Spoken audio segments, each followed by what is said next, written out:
Sundays are the time when I have the most existential crisis. I'm free all the time. I don't have anything on my head as such. Sundays when it hits me, oh fuck, Monday's tomorrow.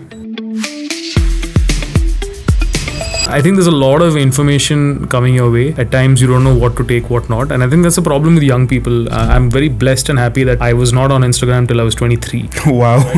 Exactly. And I think I'm saying I'm blessed. In fact, like the fact that I am here is purely based on the fact that I am a creator. That understanding of distribution and content allowed me to enter rooms that I wouldn't have able to. And based on that, I created Marty Martin. I find it easier to capture people's attention and to drive them towards a collective goal. That is what has allowed me to build the beautiful team that I have back in the office. It also allows me to create content the way I do. Everybody's like, oh, awards this, awards that. Makes 100% sense. But I'm in this for money. What do I do now? Like, there's no money in agency. That does not sound very reassuring. And I realized later that there's not a lot of money running an agency and scaling it. You would most likely start losing your hair before you start making a lot of money.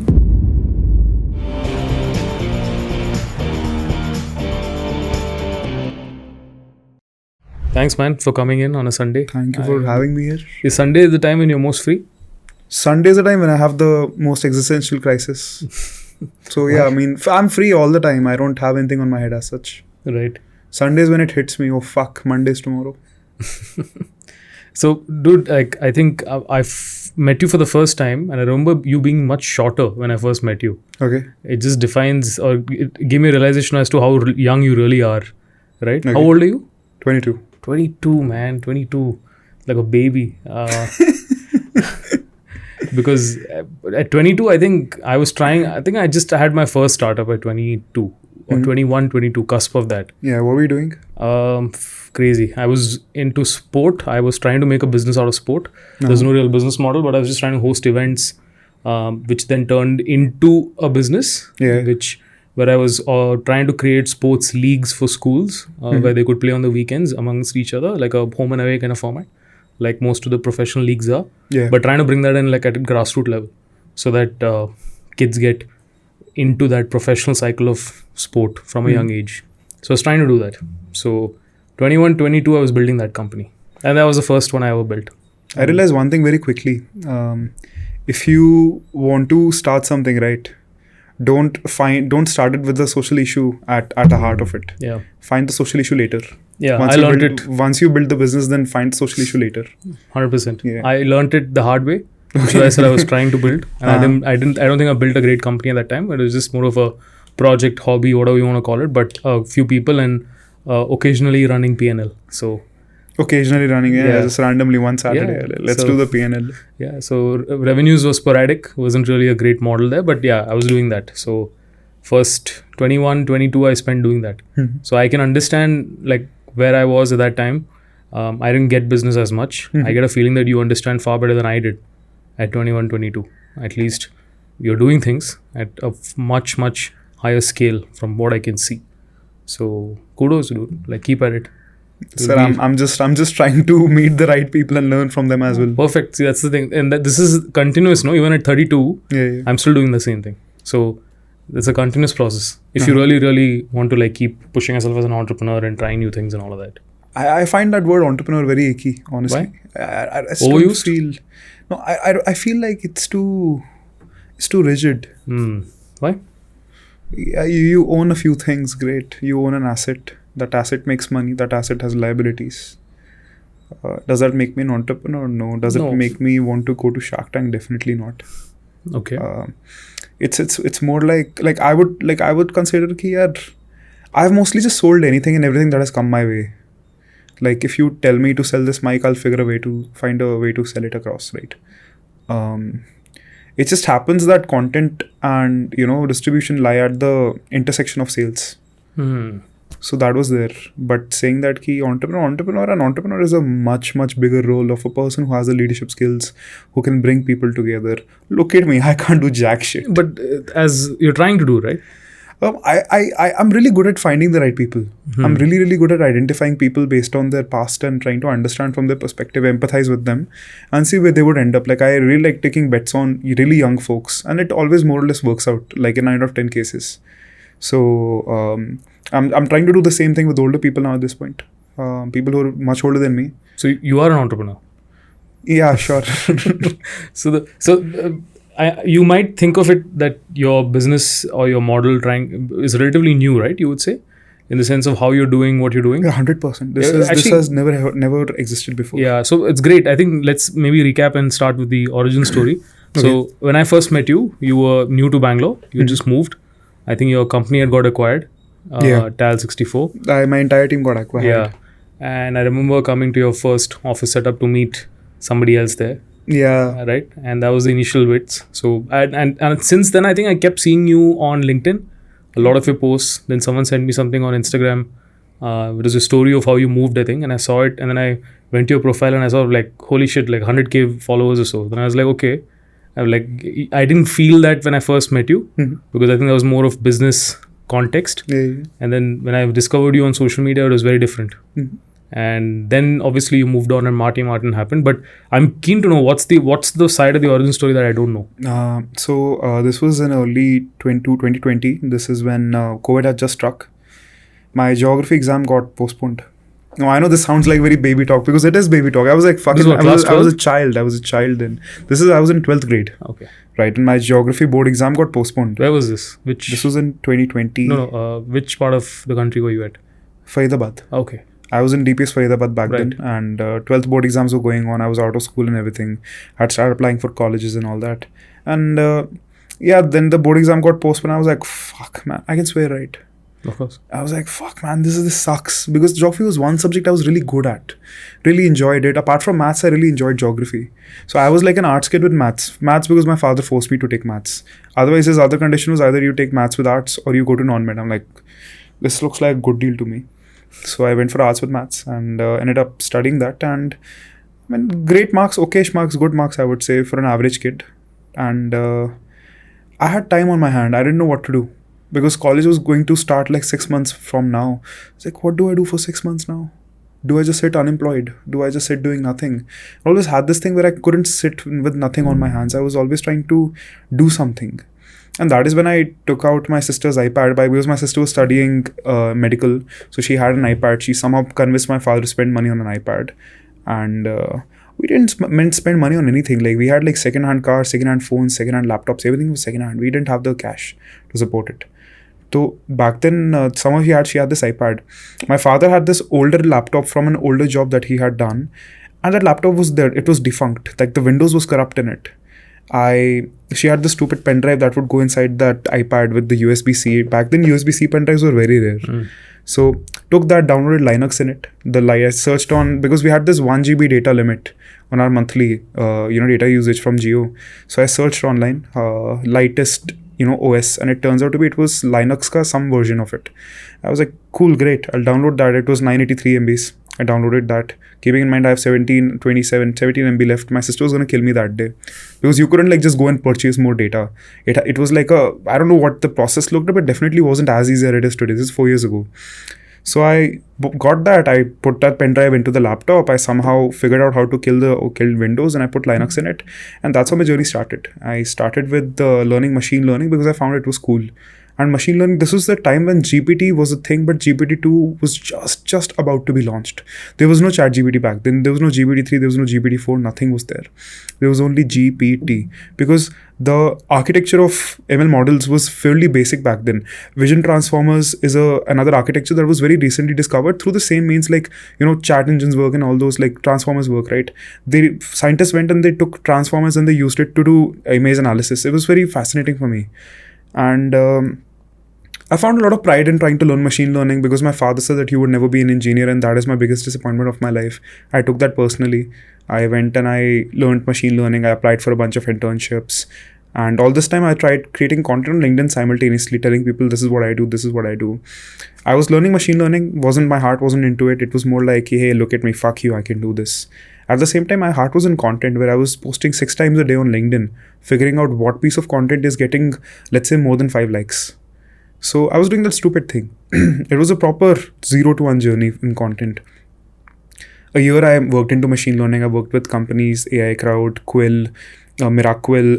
There was a very popular app called Koo India. It has now shut down, but it was like the Twitter competitor during COVID. Yeah. I worked with them. I was their one of their first ML hires. And it was a kind of proud moment for me. They paid me, I think 31 grand they paid me every month. It was a lot of money for me. And as an ML engineer, I was working there. and I worked there for a few months. All of this was there, and that's where the journey started. Along this time, I met my mentor / my first boss, Vishank Vyas. He showed me a lot of things. He realized that I'm a pretty shitty coder. I'm terrible at community management. He's like, you know what, fuck this, you go straight into marketing. Fuck this, programming part and trying to understand ML part. Just focus on community part.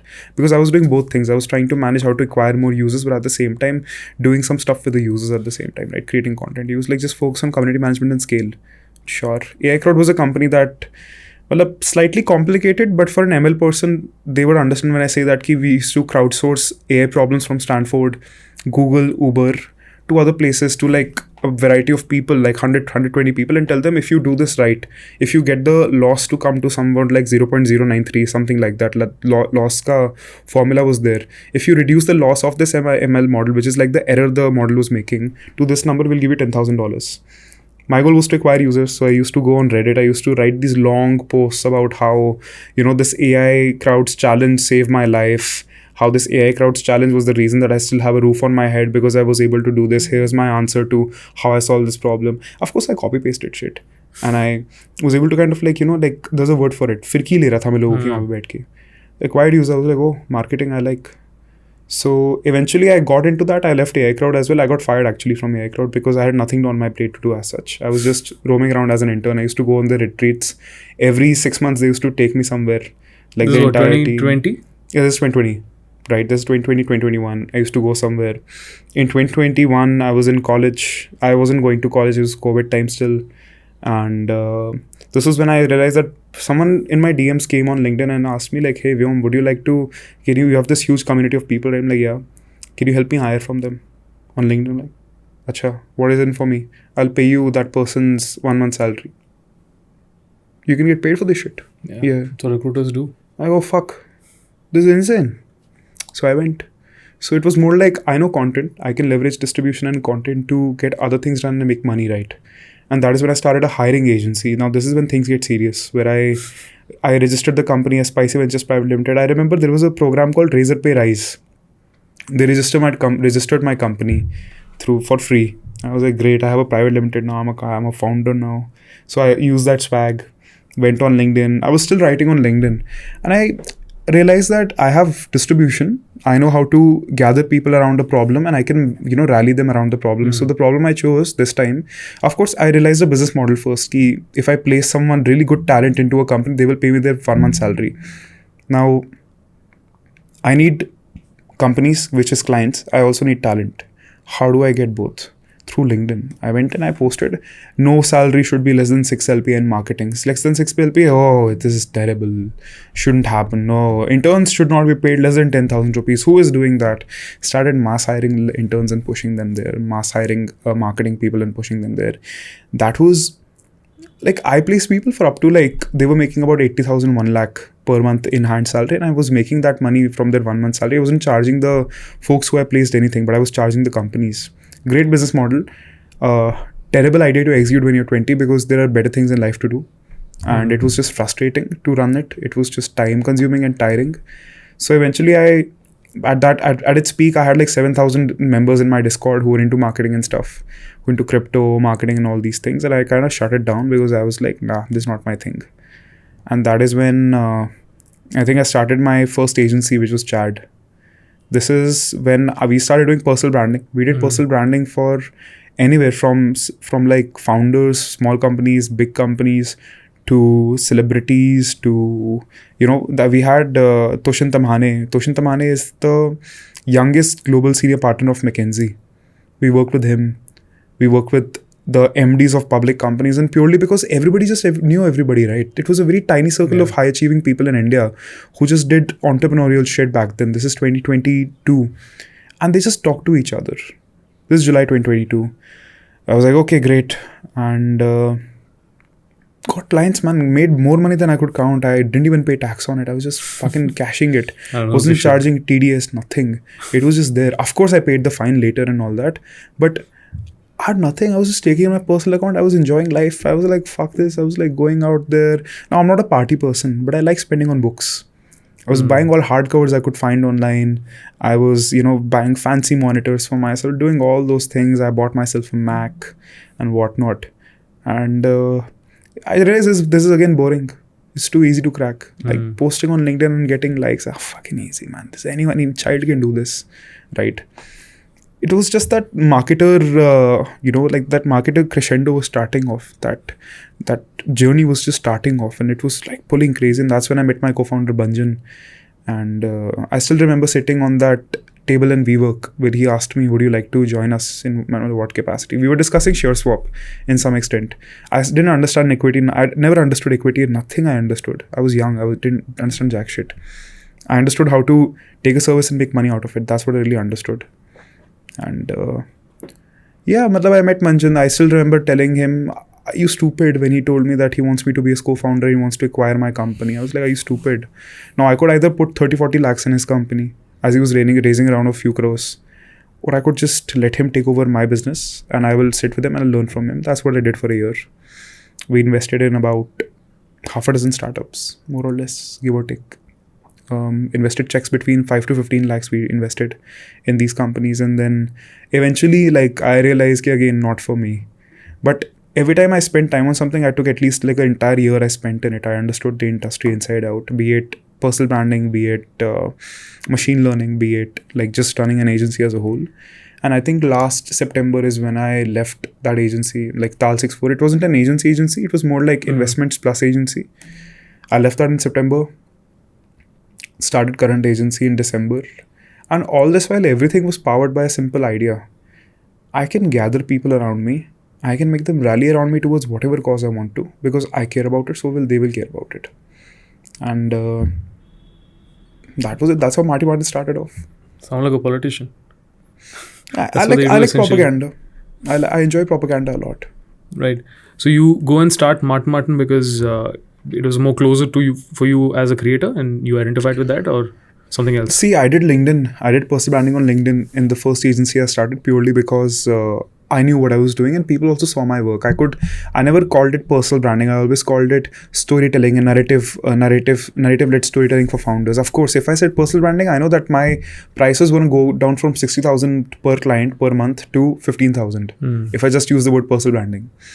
I understood branding before. I've never really studied branding. I'm a college dropout. The fuck do I know? It was more like I understood certain kinks and threads inside of the economy that if I used different words, I would be paid more. And the idea was always to increase my AOV no matter what I did, right? And this trend continued till Tal 64, till Marty Martin, where Marty Martin I entered and I was suddenly an Instagram creator. I had suddenly friends who had 100K, 300K, 1 million followers. I had all these friends and all. It was crazy. I had suddenly had this ability to pull 150 people into a room. Or 200 people in a room. I once wanted to go and watch a movie. This is last year only, when Oppenheimer had just released. I was bored as shit.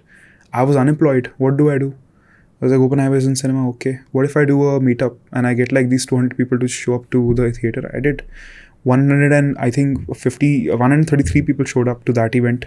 Half of them paid 1,200 rupees just to watch the movie, even though the prices eventually dropped to 600. And that too in Whitefield. So everybody came. And that was when I realized I might be doing something right. And in this time I realized, okay, this is how organic content on Instagram works. Turns out Instagram is a huge economy of its own. It's a huge ecosystem of its own. And I realized that I could cash on it by working with other companies. Now, I had the option to go to personal brands, but I didn't see scale in personal brands. Now, there are other people like Divya Agarwal, who runs Binge Labs alongside his co-founder Aryan, right? These guys do fantastic work with personal brands because they know how to talk to clients. They know how to do client management extremely well. I was still not very well versed with client management. And that is where I felt like personal brands is a fat no. Particularly, I also saw it as kind of low signal work. I felt like I have this one skill. I'm going to become one of those freelancers. I want to do something big. I want to start an advertising agency, but not immediately. I want to first tinker my hands with making content for companies. So we work with a variety of mid-size. We focus more or less on mid-size companies, particularly because, if I'm very terrible at being formal. I'm very terrible at, just being very uptight. I find it very tough to stay in that character. I can be, but I find it very tough to stay in that character for too long, particularly because, again, I'm still young. I'm still yet to know the kinks of the business. So I used to vibe extremely well with POCs who were more or less my age or slightly older than me in their late 20s. And those POCs used to vouch for us internally in a big company, right? So if the company was making, let's say, a few hundreds of crores a year, or like 100 crores or 50 crores a year, and had raised like a few $1 million in funding, that company can pay me good money. So I realized that market existed before I even started making organic content. I first identified my market, because this is my market. I'll work with the mid-sized companies. I'll make friends with these marketers. And these marketers were happy to be my friends, and they were happy to mingle with me purely because I was a creator. They were like, why the fuck is this guy with 100K coming to us and talking? What does he want? We're not doing heavy influencer marketing campaigns. You go away. Did you use that as a leverage? The 100K? 100%. I use it every day. In fact, like the fact that I am here is purely based on the fact that I am a creator. Of course, like I have done other things and we know each other through past connections.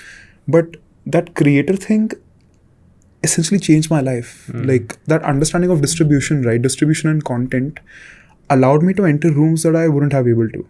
And based on that, I created Marty Martin. First phase, we understand and crack organic content, which was the first 6 months. Second phase, performance. And for an entire year, we stick to just one platform, Meta. Second year is when we start with YouTube, both organic and performance. And in the third year is when we touch TVC with the right set of people within the team. And everything has gone as per the plan so far. So you're in phase 3 now? I'm in the phase 1 right now. Okay. Like we're still like what? We're less than a year old. We'll turn 1 year old in December 5th, right? Right. So we're still in phase 1, and I think everything has gone exactly as per the plan. It's good. Touch wood. Everything Yeah, well. man. It's good to have that kind of clarity and vision. Yeah, so I saw agencies. I saw a lot of agencies. I researched a lot about virality as well during this journey. I talked to a lot of people about how other agencies are functioning. Nice. And what did you find out? Everybody's like, oh, awards this, awards that. Makes 100% sense. But I'm in this for money. What do I do now? Like, there's no money in agency. I'm like, okay, that does not sound very reassuring. And I realized later that there's not a lot of money in agency, running an agency and scaling it. You would most likely start losing your hair before you start making a lot of money. But if you stay consistent, then you'll make a lot of money at scale rather than making money as a small agency. Either you're a freelancer who prints like 6 lakhs a month and has a couple of interns and basically captures like 5.5 lakhs of it, right? Or you're a small agency owner who makes no money. Or you're a mid-sized agency owner who makes decent amount of cash. Let's say has a profit of like a net, I don't know, I'm not very well versed with these terms either. Maybe 20-30 lakhs he makes, and out of those 20-30 lakhs, again, this is not mid, this is still small sized, but probably captures like 6-7 lakhs or 10 lakhs of it in a good case. And better case mein 15, but for that, you'll have to be in an industry where you have a very strong moat, which is non-existent. So I always thought of it this way, that if I'm starting an agency, I have to do it for money. I started it purely from the fact that I'm a creator, I have leverage, I have distribution. I never have to worry about talent and clients ever again. If I have to scale, then in that case, I need to have a very clear-cut plan. And I have to talk to a lot of people to consistently ensure that I'm on the right track. So that's what I've been doing for the last 1 year. Nice. Solid clarity. I didn't have this much clarity at early 20s, at least. I mean, I had in what I wanted to do back then, but not in the agency business. So you're definitely ahead of the curve. Solid. I still doubt that if I'm ahead of the curve. I think a lot of people are already there. Yeah, of course, if people who have had a 5 to 10 year start are ahead of you, of course they do. But then that's always a game, right? So in any category you enter, you'll have players who have been there much before you. 100%. But I think still there is I keep mentioning Binge Labs because I respect these guys so much. I respect Binge Labs' work so much. Like, they understand organic content inside out. I fucking respect those people. Right. It's Binge? Yeah, it's Binge Labs. Okay. And these guys have worked with guys like Vyom Bhatia, I think a bunch of influencers. And these influencers are entrepreneurs. And they've taken them from 50,000 to 1 million in the span of few months in terms of followers. I'm like, what the hell? How? Because they understood and cracked the format. They understood and cracked content, which is rare, not possible at scale. But they've done it. So that's the thing. Like, I just aim to create multiple smaller agencies within a big agency and let them function on their own and find the right people to run it. The holding format. The holding format, if it's something, I don't know. That's what, I mean, most agencies, all 80% of the large agencies in the world are owned by holding firms. Okay. 5 to 6. Yeah, so That's what I thought would work best for quality. Otherwise, quality would go down go down the drain. By creating, you mean channel specific skill sets? If a client is coming to me, if a client say that I want organic as well as for performance, they will have to deal with 2 POCs. I will not change a thing about it. They will have to deal with 2 POCs. Understood. So, and do you think clients are ready for that? 100%. If they see the results, they're open to anything. They're open to doing POCing with like 2 different people. Single account manager cannot, I mean, you can try, but how much would that person know about organic as well as performance? You could have one star shot account manager who knows everything, but that uska bhi kitna bandwidth khichoge? So that is why I think like small agency format might work for us. We're trying that out right now. We're separating it. We plan to expand to Delhi next year, first half. So, but when you say expand, you mean having physical office presence? Is that needed in today's day and age? Can't you just be in one place? It's not needed. It's not needed, but we have a narrative that we have set for ourselves. Ads suck, content sucks, we'll fix it. We want to fix it. But can't you do that by being remote from Bangalore or from somewhere else? We can, but what ends up happening is that you don't get the same vibe within the team is what I've realized. I prefer remote. Like I prefer not dealing with people mostly, right? It's just that when people are in the same room now, the amount of learnings that they will have together would be so much more than when they're FaceTiming or they're just doing Google Meet calls, right? Yeah.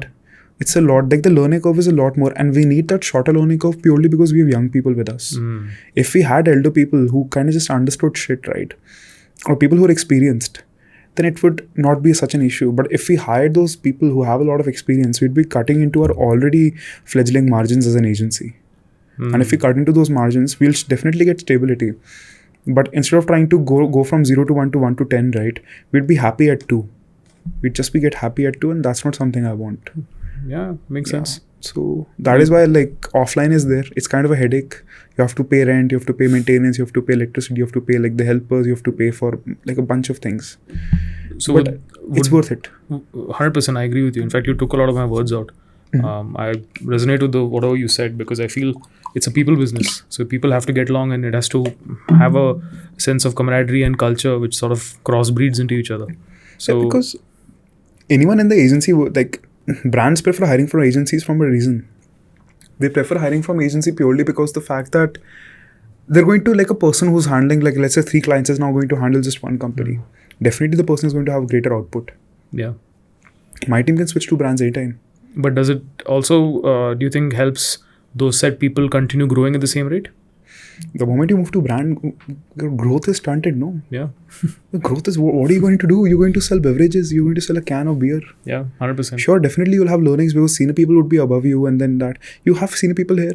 You know, you have, sure, money is shit in the agency, but the learnings are insane. 100%. But money is great in the brand, but learnings are shit. Yeah. How much will you learn about a brand? They will have the same insights. They got you because they want you to get new insights. You're sitting here asking them for insights. But do you think people want to learn?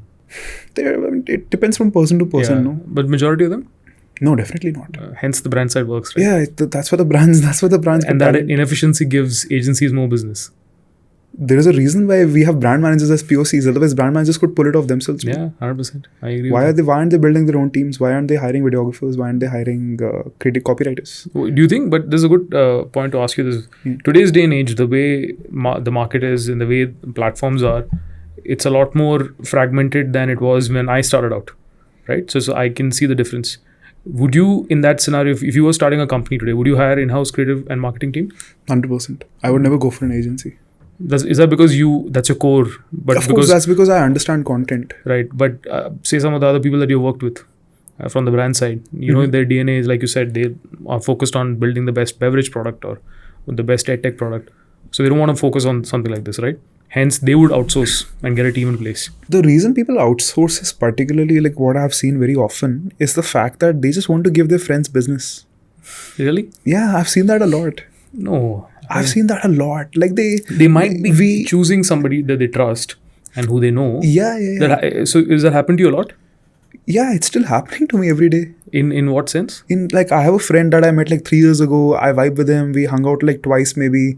And I'm posting on LinkedIn, and one day he just looks at my post and then texts me, Vyom, can we do some IP shit? Like, sure, what's up? Like, oh, I'm thinking of this idea. See, yaar, yeah, the brand side, the brand agency dynamic works purely because brands find good employees. An agency, a creative agency is the largest group of people that a man can collect who have high commitment and high skill ratio. Otherwise, you will always have a skill and commitment ka trade-off at the end of the day. Person is skilled, the person is going to charge you more, the person is going to less available. The person is less skilled, the person is going to be more committed to learning. An agency, what I've seen so far is that these are just a bunch of people who are really committed to fucking growing the agency. It's like, let me explain this in a different way. Like, for example, in our agency, the narrative is very simple within the team.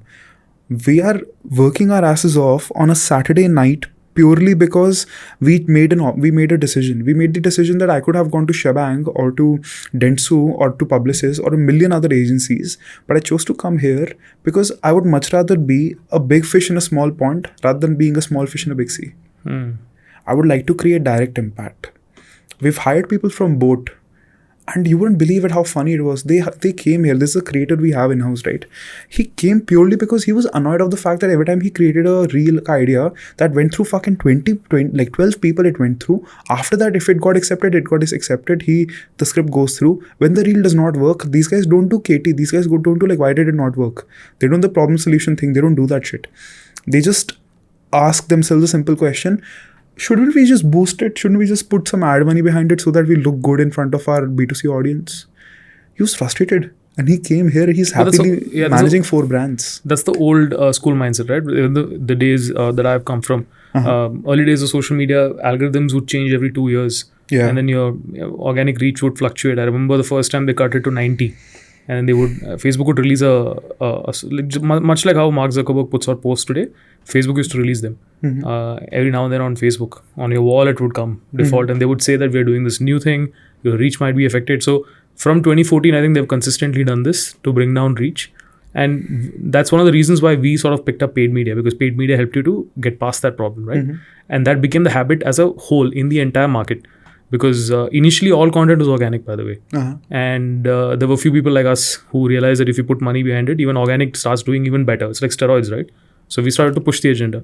Of course, performance marketing was a whole other vertical. They started to push the same agenda. But the beauty was what we realized is if you create organic content in 2017, 2018, that period, and then if you put a little money behind it, it does wonders, right? So proof is in the organic that would do well in a certain. So we would do first 72 hours of just doing organic traction and then put money behind after for the next maybe 1 week. Shit, dude, I've been doing that for the last 1 year. Yeah, that was a model and I still think that's the model. I think that's fundamentally how the platforms are built. Exactly. Like everybody thinks like, okay, what time should I post? What do I need to post? Just identify your audience by A/B testing. First, A/B test a bunch of copies over a bunch of posts, right? Be it reels, be it static, whatever. Just constantly A/B test extensively, right? Once you A/B test, once you realize that, okay, my audience like this kind of stuff, now you understand your audience, you know who your audience is. You create something that the audience might want to share with someone. Yeah.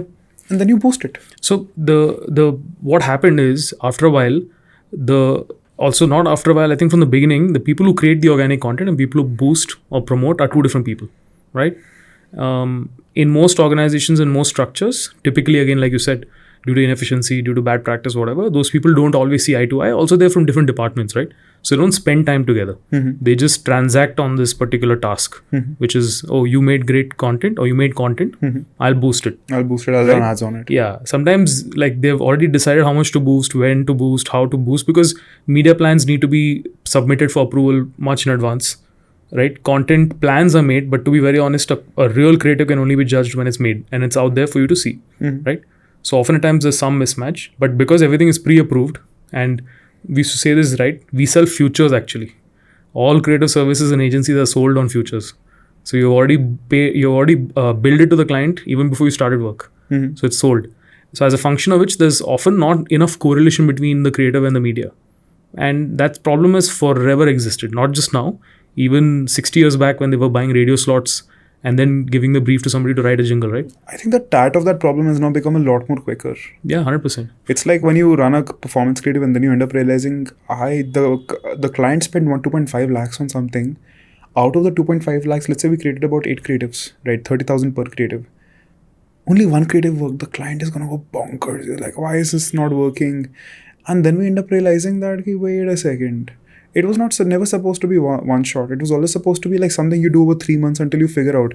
It's very similar to organic now. Like I feel ads to a certain extent have turned to being very like organic. How in organic you consistently A/B test stuff until you figure out, okay, this thing is working well with my audience. Let me just double down onto it. Ads are slowly becoming that. We last 2 months, honestly, like, and this is something I've checked with one of the largest, I think our common friend here as well, right? One of the largest performance marketing agencies in India as well. I've checked with those guys as well. Even their creatives are not performing. Our creatives are not performing. We're just frustrated what is happening until we realize it's not an algorithm change. The market is just getting saturated. Yeah. With the same shit again and again. 100%. So either we do the same shit or we evolve. And we just sufficiently realize that organic content is performing better than paid marketing, like paid media type content. That silly content is not working anymore. Yeah. And that is when we went like, wait a second, what do we do in this environment? Nothing. We have to reduce the distance between the two departments that you just mentioned, right? If those two departments are consistently talking and discussing ideas, if the performance marketers get creative, is when shit goes through the roof, when things actually start working. Otherwise, recently I've also seen that performance marketing as a function is also turning redundant because the companies, Meta, Twitter, LinkedIn, these guys also see performance marketers as the middlemen. And they want to reduce the friction that we have between the companies and their platform so far. Right. But there's another reason for that, because I feel a lot of the content that's made for performance marketing today, for some reason, there's a formula to make it. And hence it won't work in the long run. Yeah. That formula is like, it's retiring at this point. No, I think any formula you create in marketing will get redundant. There's a whole saying, marketers ruin platforms. Yeah. It's a very profound true thing, because the minute something works, everyone starts doing it, and then you'll squeeze the last little juice left out of it, and then it goes redundant. We did that to Facebook. Facebook was a fantastic platform in the early days, whatever version it was. But I think by the time probably you got active on social media, I'm assuming you must have started with Instagram, right? Yeah. So there's a whole other generation that was on Facebook. We also migrated because we ruined Facebook. It was just publisher content after publisher content. People overuse the organic reach to same thing, right? 6 posts a day, 7 posts a day. Yeah. Publishers used to do 15 a day, like so BuzzFeed and the others. And after a while, they're the only ones who are active. So it really went away from the core of what it was supposed to be as a product. And that's marketers. And I think we're doing that with LinkedIn too now, to a large extent. LinkedIn is still fine, I would say. LinkedIn is like safe for another year or two, maybe, then it's going to go down the drain. Yeah, I think also because I feel it's a very, very, very niche environment in the first place. And I use the word environment because people went on Facebook for very, very wide range of interactions that they wanted, right? With everybody in your circle. Instagram became a little polished, refined version of that. LinkedIn is very specific. It's for the work side of you. Most creators or most people on LinkedIn don't really talk about, or they're very, very formal suddenly if you look at it, right? That's probably not the way they speak otherwise. And they're very different on LinkedIn. So I think everyone gets to be a corporate version of themselves there. And because of that exclusivity, I think it has slightly longer shelf life. But I feel that content there is also getting quite difficult for a layman to sit through and consume. I think there's a lot of preachy, there's a lot of ultra motivation, and there's templates and formats to it. Yeah. So if everybody starts speaking the same way, then you lose the need or the reason to follow someone because they're unique, right? So I feel that's happened a lot on social as a whole. What do you think about communities? Communities follow are together because there's a common need or a common purpose or a common interest that holds them together. Everybody looks at the same problem statement, right? That how organic is going to eventually pass out. Organic won't exist after a point of time. Like how you mentioned, we went from Facebook, which is wide, to Instagram, which is niche, and then LinkedIn, even more niche, and then Twitter. Twitter has always existed, but Twitter has been like a component of Instagram and Facebook as well. And I think like comparable. TikTok was also niche until everyone copied them. Yeah, TikTok was also niche. It's like how the farther we look, the more niche down platforms we find. And the more niche a platform is, the better the engagement there is going to be. 100%. For that limited audience. Yeah, and all of this kind of points towards a simple fact, at least that's how I feel about it, that communities are the next big play. At least, and like people have been saying that for a while now. Like for the last 5 years, people have been saying like, oh, community is a big play, community is a big play. Everybody's failed at it. 100%. Everybody has miserably failed at it. Except one or two examples. Except for the influencers. Companies have failed at it extremely But I also don't think influencers are the right. Even in influencers, I think there are very few influencers. Yeah. I think Finance with Sharon is a great example. I always take his name. I think he was very early and he also converted a large audience into a community very quickly. I think the switch is very important. A lot of people wait for eternity to do it, or do it because I think a lot of people don't have that clarity in thought when they start out, right? I remember speaking to the folks, Jordan. They have a very, very clear vision with the brand, right? It's the brand of Jordan, and they do a lot of things that align to them in that way, thinking what they want to do in 10-year window, 15-year window. A lot of other influencers struck upon influence or followers, and then they're figuring it out as it goes by. So for them, it's very different. So they aren't designing it in that sense. So community, I think, comes when you have a purpose or what you want to do. And from there you take and see, there are a lot of people who've been running communities of smaller groups, right? 100 people, 150 people, but they have loyal 150, 100 people, like a lot of fitness trainers. A friend of mine runs a WhatsApp group of 550 something people. And he gives them training programs, fitness routines, like you can follow eating things like OMAD, 1 meal a day, hacks around these kind of things. And he's been doing it for a while. And he gives out limited information for free. If they want more, they can, avail his service. But he's been curating a community. A lot of brands have been doing that. But I think a community at scale, if you look at like 1 million plus, that's hard. Not everyone's done it and not sustained. Yeah, because not these many people are going to have the same goal. If you talk about communities and scale, then you should look at India's political parties. That is what happens. But even there, it's only 2, right? 2 have done it at scale in the sense at a national level. And I also feel it's because they completely polarizing each other on their views and their philosophies, and hence it becomes easy to pick a side. It's the same thing in the US, right? You're either a red or a blue. You're a Republican or a Democrat. The way that I see it is that there is a limited time to the opinions that you have. Your opinions will have a very limited time. Yeah. And for example, if I tomorrow go and start a marketing community for entry-level freshers, right? And freshers and entry-level marketers that are going to change your lives and teach you how to actually do marketing. I have a team of few million people, that's it. And out of those million people, I'll have maybe a few tens of thousands of loyal followers, that's it. And I am okay with that. I mean, I've accepted that factor. I'm like, cool, I will not reach scale. The thing is, when companies, influencers, or, like anyone who starts trying to build a community, right? No one asks themselves, what's my TAM? And the thing is, your opinion has a certain TAM that will be limited after a point of time. You can't scale past that. The moment you try to scale past that, you will have to go wide. And if you go wide, you're alienating your existing set of people. You're alienating your existing set of followers. And the thing is that thesis, that hypothesis is that the wider you go, the more dilution you'll feel in your community is valid everywhere, from politics to music to fucking edtech. It's everywhere. In what sense? Because I'll give you an example. Look at The Rock. Yeah. Right? Globally, you look at it, it's a great example of somebody who started out as a wrestler, failed sport career, went to wrestling, then became part-time movie star, then full-time movie star, now producer, a bunch of things, right? He probably is among, I think, one of the most followed people on earth. Yeah. Right? He's beautifully taken his image, right? From different realms, first being an athlete to then sports entertainment, whatever you call WWE is in between, then an action star, now to being a producer. There's been some evolution. So some people are able to reinvent themselves at scale. Now, I'm sure there'll be some people who enjoy him as a wrestler more than as an actor, probably, right? And some people who probably say that what he's choosing to produce as a producer seems to be better than his acting choices, maybe. And there'll be opinions, but that's an example of someone who's reinvented. Logan Paul, for that matter. Yeah, right? Logan Paul's gone through. In India, you have Bhuvan Bam, who's transitioned from just being a creator to an actor. A lot of people are going that direction, I guess, right?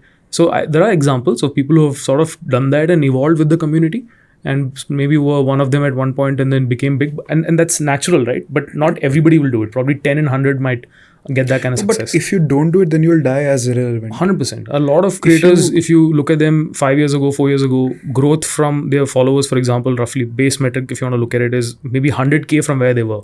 Where were they 4 years ago? 700K. Where are they today? 800K. So they somewhere have hit a saturation, and everybody has that with your persona or with who you are online. I think there's a certain amount and scale you can hit. Yeah. I've seen that extensively. So what are your take on it? Do you think it's fine, or you think people need to reinvent themselves? But if you want to make money, you'll have to reinvent yourself. Great. That was the answer I was looking for. If you feel like you're happy with where you are, you're happy making let's say a few lakhs every month or few tens of lakhs. You're happy making a few crores every year. Don't reinvent yourself. Just be in the same place until your audience gets older and they move on from you, and then you'll. But see, as your audience gets older and moves on, right? Just realize that more people are going to come into your field and they're going to join your community at the same time. But at the same time, you'll have a lot more competitors who are doing the same thing as you, going to rise up against you, which means the community you will build, right, will not be the exactly same the way you made it the first time.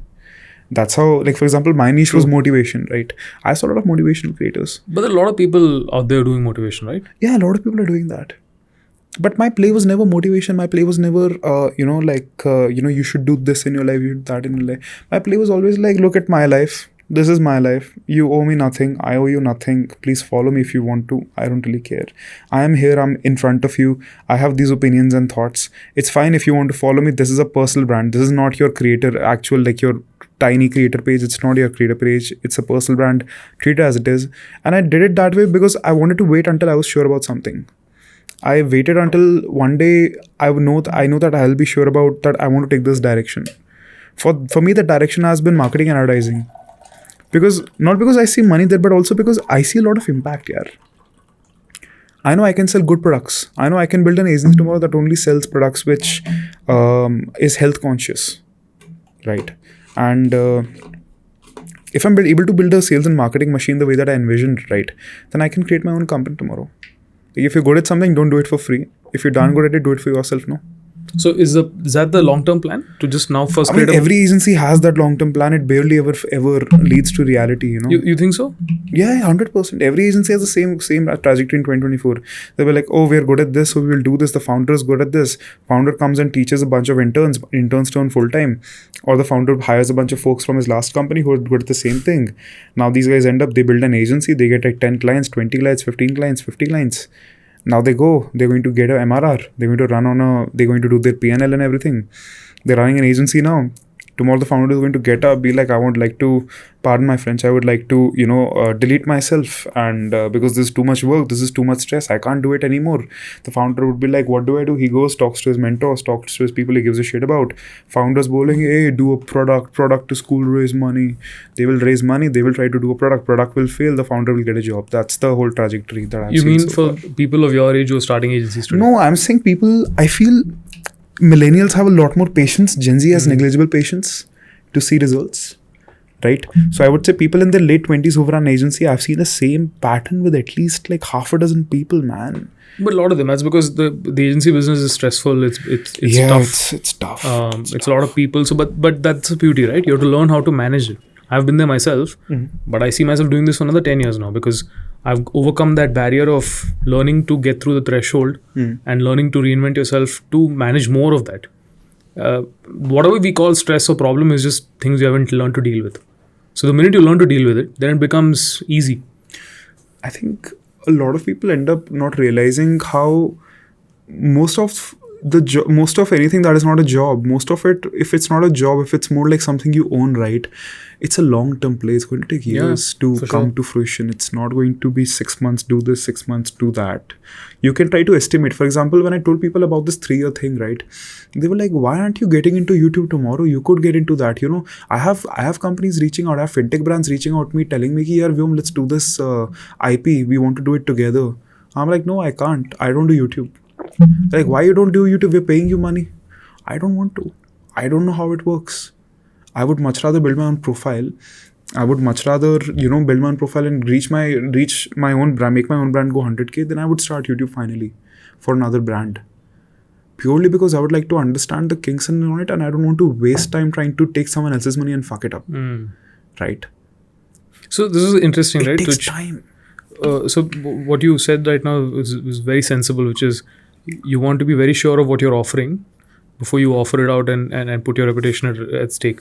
So by that same extension of logic, why not work in an organization for a sustained period of time, maybe say 1 year, 2 year, 3 year, whatever it might be, to learn what cycles of the highs and the lows would be, to then take that and figure out what you want to create after? I think if I end up, firstly, I'll be a terrible employee. I'll be fired on probably the second month or something. But you can learn to reinvent, right? You can go back and Yeah, I can try to do that. But the issue that I think I will face a lot is that things will move at a pace that I can't control. I have always had this thing in my head that I want to control the pace at which something is being done. In our early days, when I told the team that we have to produced 40 videos next month, their faces lost their color. They were 40 like, videos in what? 40 videos a month? Are you insane, Vyom? We can't produce 8 videos properly. How will we produce 40? I'm like, we'll do it. We produce between 100 to 200 videos today. Okay, so of course, that we went through that phase. It's that I can have unbearable expectations on people and they will get to it. I can't have that in an organization.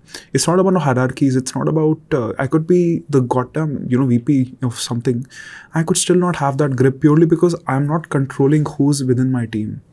I'm not controlling the timelines. I'm not controlling the TAT. I'm not controlling the entire process. The process is not mine.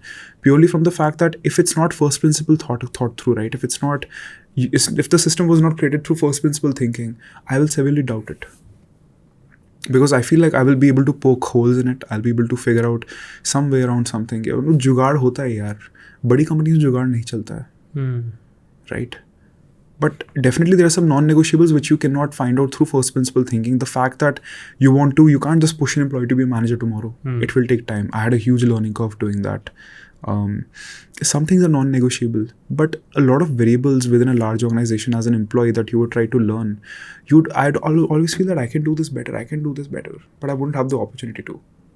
Right. That's why I never really went for jobs. Fair. I get what you mean. I think you're built for doing this. So it makes I don't like having structures. I like creating my own structures and then running beneath in them, because I know that structure, even though it might make me lose my head and like makes me go crazy, I know it works. It works for others, so I'm happy with it. Fair. I'm a lot like you. I can relate. You mentioned that millennials are a lot more patient. Right? Gen Z aren't. Is that the only difference you've seen? Actually, tell me what the strengths and weaknesses are if you have to weigh up based on what you have noticed. I have not worked that extensively with millennials, honestly, for me to have a opinion on millennials exactly. I've generally met people like, let's say, Aman is there, you are there, my ex-boss Rushank is there, a bunch of people, most of our POCs are millennials from client side. What I see very common is that you guys are very patient. You guys are very patient and trustworthy. You're more like, you do your thing, I'm here only. You take as much time as you want, you take money, you wait, I'm here only. If there was a Gen Z founder, that founder would like just poke a knife in the agency founder's head if the creative does not work. Why so? And I've seen that happen multiple times. It's just that purely because millennials are okay with with things not working out, because they've seen the industry, they've seen the money and time wasted to get something done, and they're okay with wasting more money and time. We're not patient at all. For example, why am I rushing my 1 to 10 journey in the next 2 years instead of trying to take 5 years or 6 years to get there? 1 to 10 journey is, let's say, going from 2 to 4 CR to somewhere between, let's say, somewhere around 40 CR, if that's a 1 to 10 journey, right? A year, 40 CR a year. Why would I rush it to 2 years rather than 5, 6? Because those 2 years represent almost 9 to 10% of my life. But for someone who is, let's say, 30 or 40, for that person will be less than 5% or less than 7%. So it's the relative view that we have of time that we feel that, and I think I saw it in a Veritasium video. I was watching about why does it feel for younger people that time passes a lot more slowly, while for older people time kind of passes faster. It's because more time is less percentage of the life that they've relatively lived. So when you tell me that, Vyom, this project, if let's say this problem that you have will persist for 1 year, I will lose my hair. You tell that to a 40-year-old, that person like, hey, 1 year, sure, take your time. 1 year to abhi chala jayega. And that is why I think Gen Z are a lot more impatient. I'm pretty sure the previous generation who will jump in, that generation will be even less patient. And they will look at us and be like, yeah, these guys are so patient and so calm, so demure, so mindful. So isn't the key to build patience then? I think that's the key for any founder, I think. If you are not patient, then good luck trying to do anything. How do you teach your teammates this or your colleagues this? How do they get more patient. Let's put it that You way. want the long answer, the short answer? Give me whichever you feel is Okay, the the best short answer. answer is that I'll pay your salary. Just even if you don't have work, I'll just pay your salary. Do keep at it. The long answer is that good things take time. Don't get too jumpy too fast. And even if we are in a good position, always find the worst case scenario that we can deal with, so that we are anti-fragile as a team. We don't just like, there's something that I do a lot where I have just hired this intern and for us, hiring people is very, very tough. When I say tough, I mean very tough. We've made a lot of mistakes while hiring people. When I say mistakes, we don't let the mistake persist for more than 1 or 2 weeks. We identify a mistake and we hire fast, we fire fast, right? So, but even for the person to be hired, the person has to go through like a bunch of loops. And most people don't make it. Like for hiring a single graphic designer, we sent out 60 assignments. And that is us. Like that's the kind of quality that we assume for people to have at the price range we look at, which is very average price range. So while doing like all of this jhanjat jhol, I forgot the question. What was the question? How do you teach people to be more patient? Yeah, how to teach. So while going through this entire jhanjat, right, make the person who just I hired, I make the person sit down and tell them one simple thing.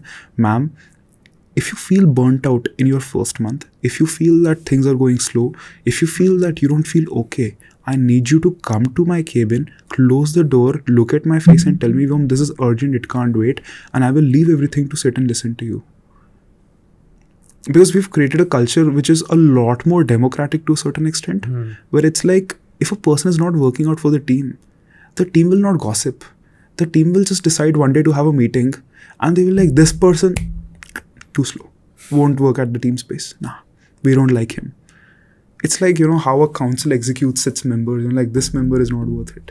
I know it's kind of ruthless. It's kind of, fateful. But that psychology, that democratic psychology that all of us are required, all the 10, 20 people are required in a hiring decision, right? Makes them feel like we have a lot of power and we have a quality to maintain. And that allows us to find the wrong piece, take them out, find the good piece, keep them in. And that sense of accountability and power is what keeps us patient at the end of the day. That no matter what we are doing, we're in this together. Even if things go through the roof, we'll fucking manage it. I've had people come and tell me that, Vyom, I'm not managing a lot of clients, please cut my salary. Are you stupid or what? I'm giving you your salary, take it, no. And that's why we don't have to worry about people feeling like we're moving too slow. So why not just, as a counter strategy to this, hire a few older people as well? They're expensive. They're very expensive, especially in Bangalore. So would I like to spend 1.5 lakhs on a senior copywriter or like let's say an account manager, a head of accounts or something like that? No, dude. I would really spend that on a better office, or I would spend that on existing team. But that's not true if you're hiring from an advertising talent pool, right? If you're hiring from tech, yes, that's the problem. If you go to brand side who are funded... I think Bangalore has very expensive talent too. Really? Advertising I still feel is super cheap. Where do you find your talent? I think you have to... It's a combination... I mean, we look at same portals that everybody else does, which is LinkedIn and other places. What we realized is that you'll need to find people who genuinely love this line of work and who want to be in it. The numbers that you just indicated to me are 3 times the market price, I feel. Yeah, they are. Of course, I exaggerated the numbers. I was exaggerating them. But like the senior person, let's say a person with 5 to 6 years of experience, right? There's a problem with even that person's experience. Which is? I can't make that person unlearn. I can't make that person be like, whatever you did in paid media last 6 years, it's bullshit. That person has ego attached to his work, man. Yeah, but that's the market, right? Yeah, that's the market. But that person has experience like attached to his ego, and the person is going to. We had this thing. We tried hiring, copywriters from this certain agency. It has both of it. It's all like it has a 2-word agency, that agency that I'm pretty sure you know about them. They do performance marketing, ads, and all that, and mechanic as well. We tried hiring from them. Every single senior person we went through, and this is the best talent pool we could find. Okay. We've went through multiple agencies. We've tried poaching from multiple agencies. And the problem with poaching is that we just don't find the quality talent we look for, even if the person is senior. Even if the person has done shit. What do you mean by quality? Is it... When I say quality, because we are in a very specific kind of work. We make vertical ads. We don't make landscape ads right now. We'll make vertical landscape ads next year. No one's done vertical ads. But it's new, right? Yeah, and it's function new. of which it's great because you don't have to have a benchmark. Yeah, since we don't have a benchmark, how do we look at a senior person who's asking for like double the money a junior employee would ask for? One, how do I give them that kind of money? And then it's not even about money, yeah. Like what's 20,000-30,000? It's pocket change for an agency, right? They can take it out of the sofa and be like, okay, take. Of course, can't say that in front of my team, but that's the real truth. But if I pay that person that much salary, my team members will ask, what does this person bring to the table that we're paying him so much? Because everybody knows salaries. Everybody knows what this they're is. And two things I want to ask you, and sorry to cut you off. Yeah. One thing is, do you have a strong KRA what you need to hire somebody for? Like, do you know what their KRAs are going to be once they walk in? Then it should be easy, right, to peg that against the value that that person would bring. So say if they're solving for X, Y, or Z, the X, Y, or Z will have some value which the agency earns as a process of that. See, processes are there, KRAs are there. We know that a creative strategist cannot handle more than 4 clients a month. Every month, if 1 week equals 1 client being managed, right? All of those things are there. And a creative strategist for you, a writer who can also visualize the script turning into a 15-second, a 30-second, a 1 minute of film, right? Yeah. Roughly, it's a that's person what it who is. can write short descriptions, a person who can write scene descriptions, a person who can write copies for the script, a person who can write captions, a person who can at the same time help the team with storyboarding. Pre-production is a separate vertical within our team, right? Except someone else does it. Someone else handles casting and all that. So while There's a small detail to this. What you actually mentioned, right, in a lot of the agencies that do creative work large scale, they're actually 2 different roles. They're not one. So typically the ones who write for social media in most of the large agencies that you mentioned are different from the ones who write for the ads. Yeah, same.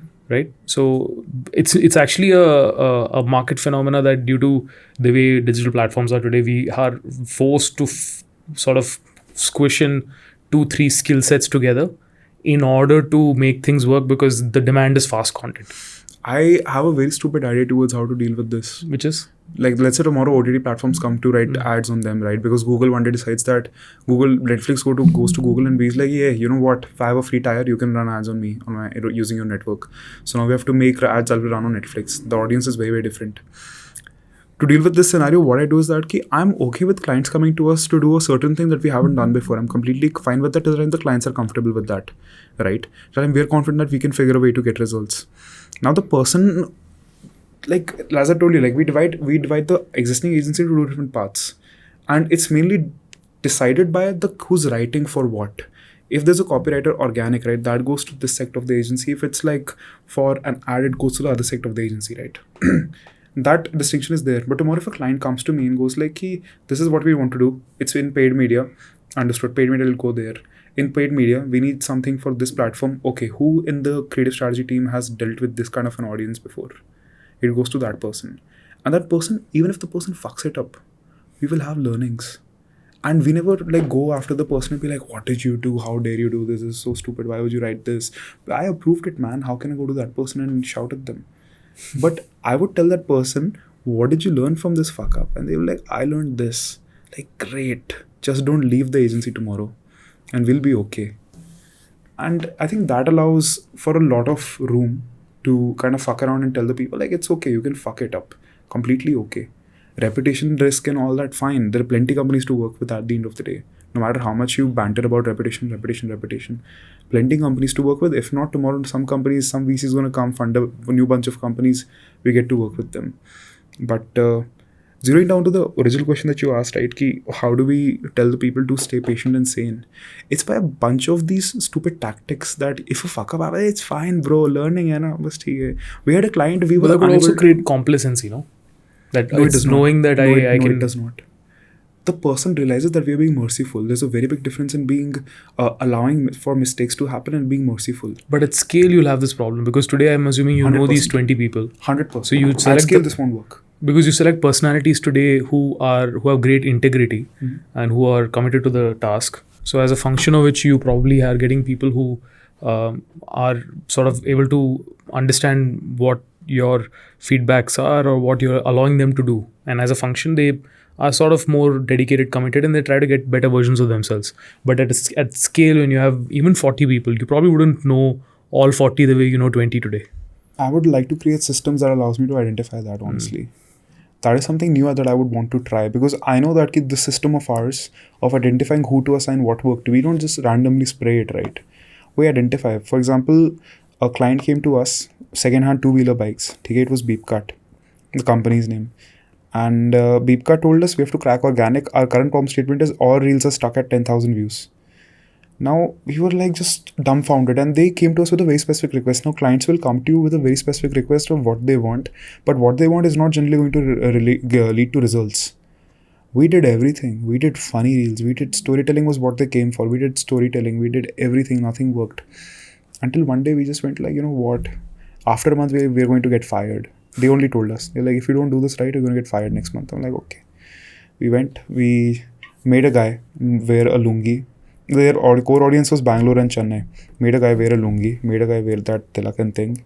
And made him wear like, specs, black specs. Like these ones, but like steel. Made him just shout weird things and be like, this bike does this bike does, then just review a bike. Because the rule number one of organic content is that you don't plug the company. We did the exact opposite. Why? Because our hypothesis was that majority of their followers came from influencer marketing, right? Which means they wanted to purchase a bike. We tapped into that. We did everything we could. But in that month is when we garnered about 6 million views in total organically without a single ad spend, a single rupee ad spend, right? Got it. That is when and this was, by the way, this was like in this time, the person who's writing these organic reels, right? That person was like, if the client goes, will I go? And we made it very clear. No, if the client goes, it's fine. You'll have free time on your hand, probably create content for our own brand, right? It's fine. When you give people that reassurance, right, that things might go wrong and that's okay, you'll still be here with us. Especially the good ones. See, the bad people are there. The team will identify them and root them up before even they become bad, right? But the good ones, they just know that I'm irreplaceable. But when the client fires them, it's a different feeling altogether. Of course, we did not get fired eventually. Like we went from 6 million views to 7, and then we had a small drop to 3. Then we came back to 4 million views a month. All this while we were making like Vox Pop, we were making like bike review reels and all that shit. After doing so many fancy things. This made us just realize, the team realizes one specific thing is that no matter what happens, this guy has my back. So I can't leave this guy. So there's a lot of trust, right, in the way you operate. Trust so when there. someone leaves or someone breaks that trust and is not reciprocating the same emotions that you do, does that hurt as a founder? Definitely it hurts. So how do you then react? There are two ways to react. There's one way is to go vindictive. Is like, whatever interview you ever go to, I'm going to make sure before you even get there that I'm going to give the worst referral possible. Or the second way is that you let go of it. You tell the person, I understand you've made the decision. Tell me where can I improve, and tell me what did I do wrong. Tell me where are you going so that I can put in a good word, and if you want more places, I can do that. We have taken the high road every single time so far. There have been times that I've been petty. There have definitely been times when I'm petty because I trained the person for like 6 months and the person bounces to a different agency. It's hurtful. It's hurtful to see someone who you literally threaded their wings and that person is just flying off now. It's fucking hurtful. But what can you do? So do you get vindictive or do you let it go? Where do you stand? I think earlier I used to get a little bit vindictive, but after a point of time, after like 6 months of running the agency, it was a lot more like, what can I do to help you out? What can I do? Because I realized one thing, and it is purely monetarily. I sound such a cheap guy while saying this. I know wherever they're going to go, if they go to a brand, right, even 2 years from now, they will make sure that they take our name to do a certain piece of work. So every hand that I shake, I know has a kind of like a string attached to it. So I can be either vindictive, be sad and be shitty about it, or I can try to keep the team together. And there's also like an underlying statement to it. If I'm being vindictive to a person who's going out, right, people existing in the team will think that if they leave, I'll treat them the same way. Yeah. There have been a couple of instances where I was very vindictive and I was very upset. But more than that, I know there have been cases where I shook their hands, I smiled at them, I told them all the best, you do your best, and they came back after 3 months. Or they've given us a referral to a client. And I don't know if that's what you call as karma, but the second part, this works wonder financially, man. Yeah, absolutely. Yeah, it just works like fucking wonders financially. I generally feel people are entitled to like do whatever they want with their life. If they feel somewhere else is better for their future, they should do. I keep telling this to everyone that you have to do what's best for you. And as a founder, I think, or an entrepreneur, as a leader, manager, whatever, you have to have an ability to sort of be like, okay, great, go on to better. Like if someone's taking a decision that's best for them, you should support it and then try to figure out how you can enable the transition the best. You know what Henry Ford did? Which is what? The guy who created the Yeah. industrial line, right? The car. The production line, the idea was created by him, right? He gave his workers the best healthcare benefits that could be found in the world. He gave his workers places to live, clean places to live and eat. He got his biggest competitors to buy stake in his company so that they wouldn't poach from his company. And then at the same time, he ensured the entire idea of production of labor was so that his workers could not just be randomly poached by a small company. So he was vindictive. He was very ruthless, but in a very caring manner. But that's very strategic, I would say. It was very strategic. I really admire that. Yeah, Google does a lot of that today. Google Yeah. does a lot of freebies and perks Google and benefits. just pays people to stay on its payroll, Yeah. do nothing, so that they don't go to other companies. Yeah, true. But see, agencies can't do that. We don't have that kind of margin. We don't have money. There are a lot of agencies used to do a lot more cooler stuff back in the late 90s and early 2000s. Like I've had friends who worked with who are much older, senior to me, who have had 20 years before I even started in the workforce, working with likes of JWT and Ogilvy and stuff. So they've had a lot of perks, a lot of benefits, a lot of office parties. Every week something would happen. There were a lot of benefits and perks, but that's because the margins back in the day were so high, which is not the case now. And as a function of which, I feel things have changed, and we've had to sort of tighten our shoelaces and sort of figure out better different ways to do it. But it's tough in today's day and age. I think post-COVID, especially because you can, if today you have skills to be a good marketer, you can very easily deploy that to be a creator. And the benefits are like, there's not even a comparison, right? What you can do as a creator, even if you're marginally successful. Yeah, you'll make your monthly salary in a reel. Yeah, no doubt about Very it. easily. Very easily. So in that world, why should young people today work hard and work in something as hard as an agency? They shouldn't. So what becomes your sell then? Because are you purely looking at people who do not have that talent to be creators? I don't think so, because I think your hypothesis and your fundamentals of the agency actually align very closely to anyone who thinks and behaves like a creator. So how do you find that balance? I don't know, man. Actually, if you're asking me personally, I would say that, like, you're asking me personally, right? No, as a collective, I would say if you personal also it applies, I guess. If you ask me, I would say I don't have an interest in being a creator. Okay. I think I'm mapped that way. I feel the reason I have creators working in my team, and the idea that I have people who from different parts of life who could do a lot more being a creator or doing something else which requires less work and gives you more money, is because somewhere they have a sense of pride in being a workaholic. Somewhere they have a sense of pride in doing this one thing that makes zero sense. Somewhere they have a sense of pride in consistently learning new things, right? The fact that they are just learning, they feel satiated, they feel happy, they feel like, okay, suddenly I have a purpose to my life. That's the same in my case as well, yaar. I could be a full-fledged creator and, make lakhs every month just from posting videos. And I've been in that phase where for a single reel I was being paid 2 lakhs, or like I was getting offers from Google and LinkedIn, and I was just stumped. I'm like, I don't even have those many followers. Why are these guys paying me? They were like, oh, because your audience is very pristine. Your audience is very, very specific. I'm like, oh, you pay for that? And like, yeah. There were so many collabs where I said yes to, then I backtracked purely because I felt it was bad for the audience. It's because I've held such a high moral ground for my own self that I've told myself, Vyom, you have to run a business purely from a perspective of gaining credentials and being worthy of being able to talk to another entrepreneur. If I'm a creator, I will not respect myself. I will not respect myself to be employable. I will not respect myself to be worthy of my parents' respect or anyone's, for a matter of fact. I will have zero skills. I can just make a reel dancing, get 1 million views on top of it. Like, what do I need to do to go viral? Nothing. I'll just sit like 3 girls there, 3 good-looking women there, and I'm going to tell them tell them ki, okay, act like as if you're trying to shoot a reel, and I'll shoot a reel from my side that goes like, oh, these women are trying to go viral. You know how you can go viral? Here's a chinchilla, boom, viral. But that's very short-term metric, right? It's very short-term, and the problem with the attention economy is that you have to do dumb shit to stay relevant. You're not building social capital. You're not building actual wealth. You're not trying to build something that will last a lifetime, and that is my problem with being a creator. Either you're smart and you constantly reinvent yourself like Logan Paul or Dwayne Rock Johnson, right? But even those guys have achievements. Yeah.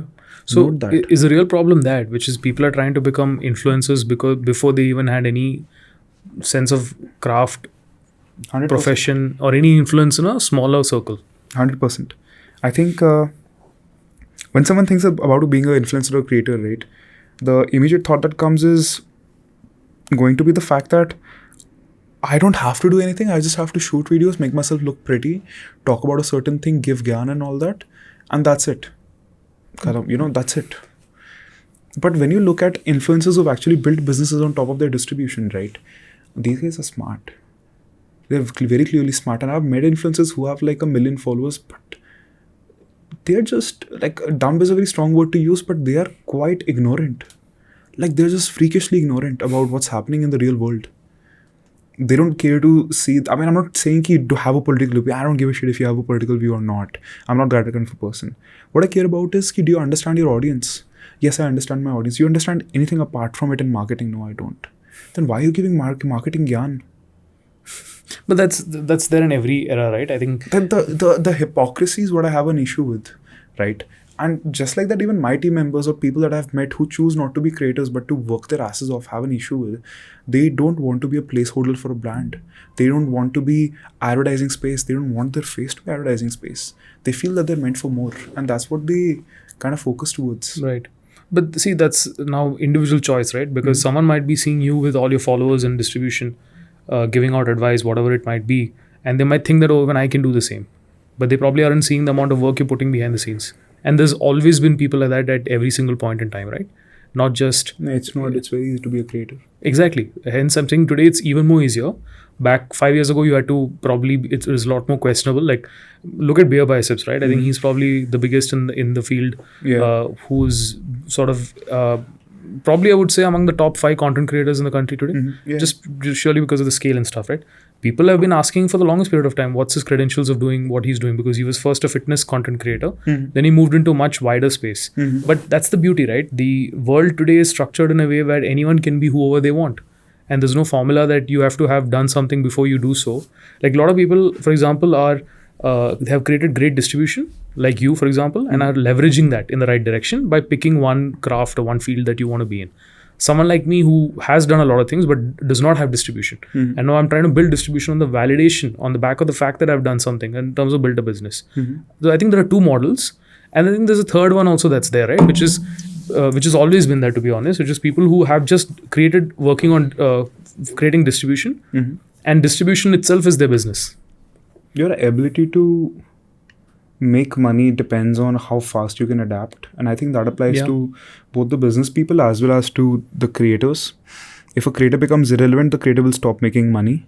If a business person stops adapting, the business person will stop making money, right? So it's always about constantly growing.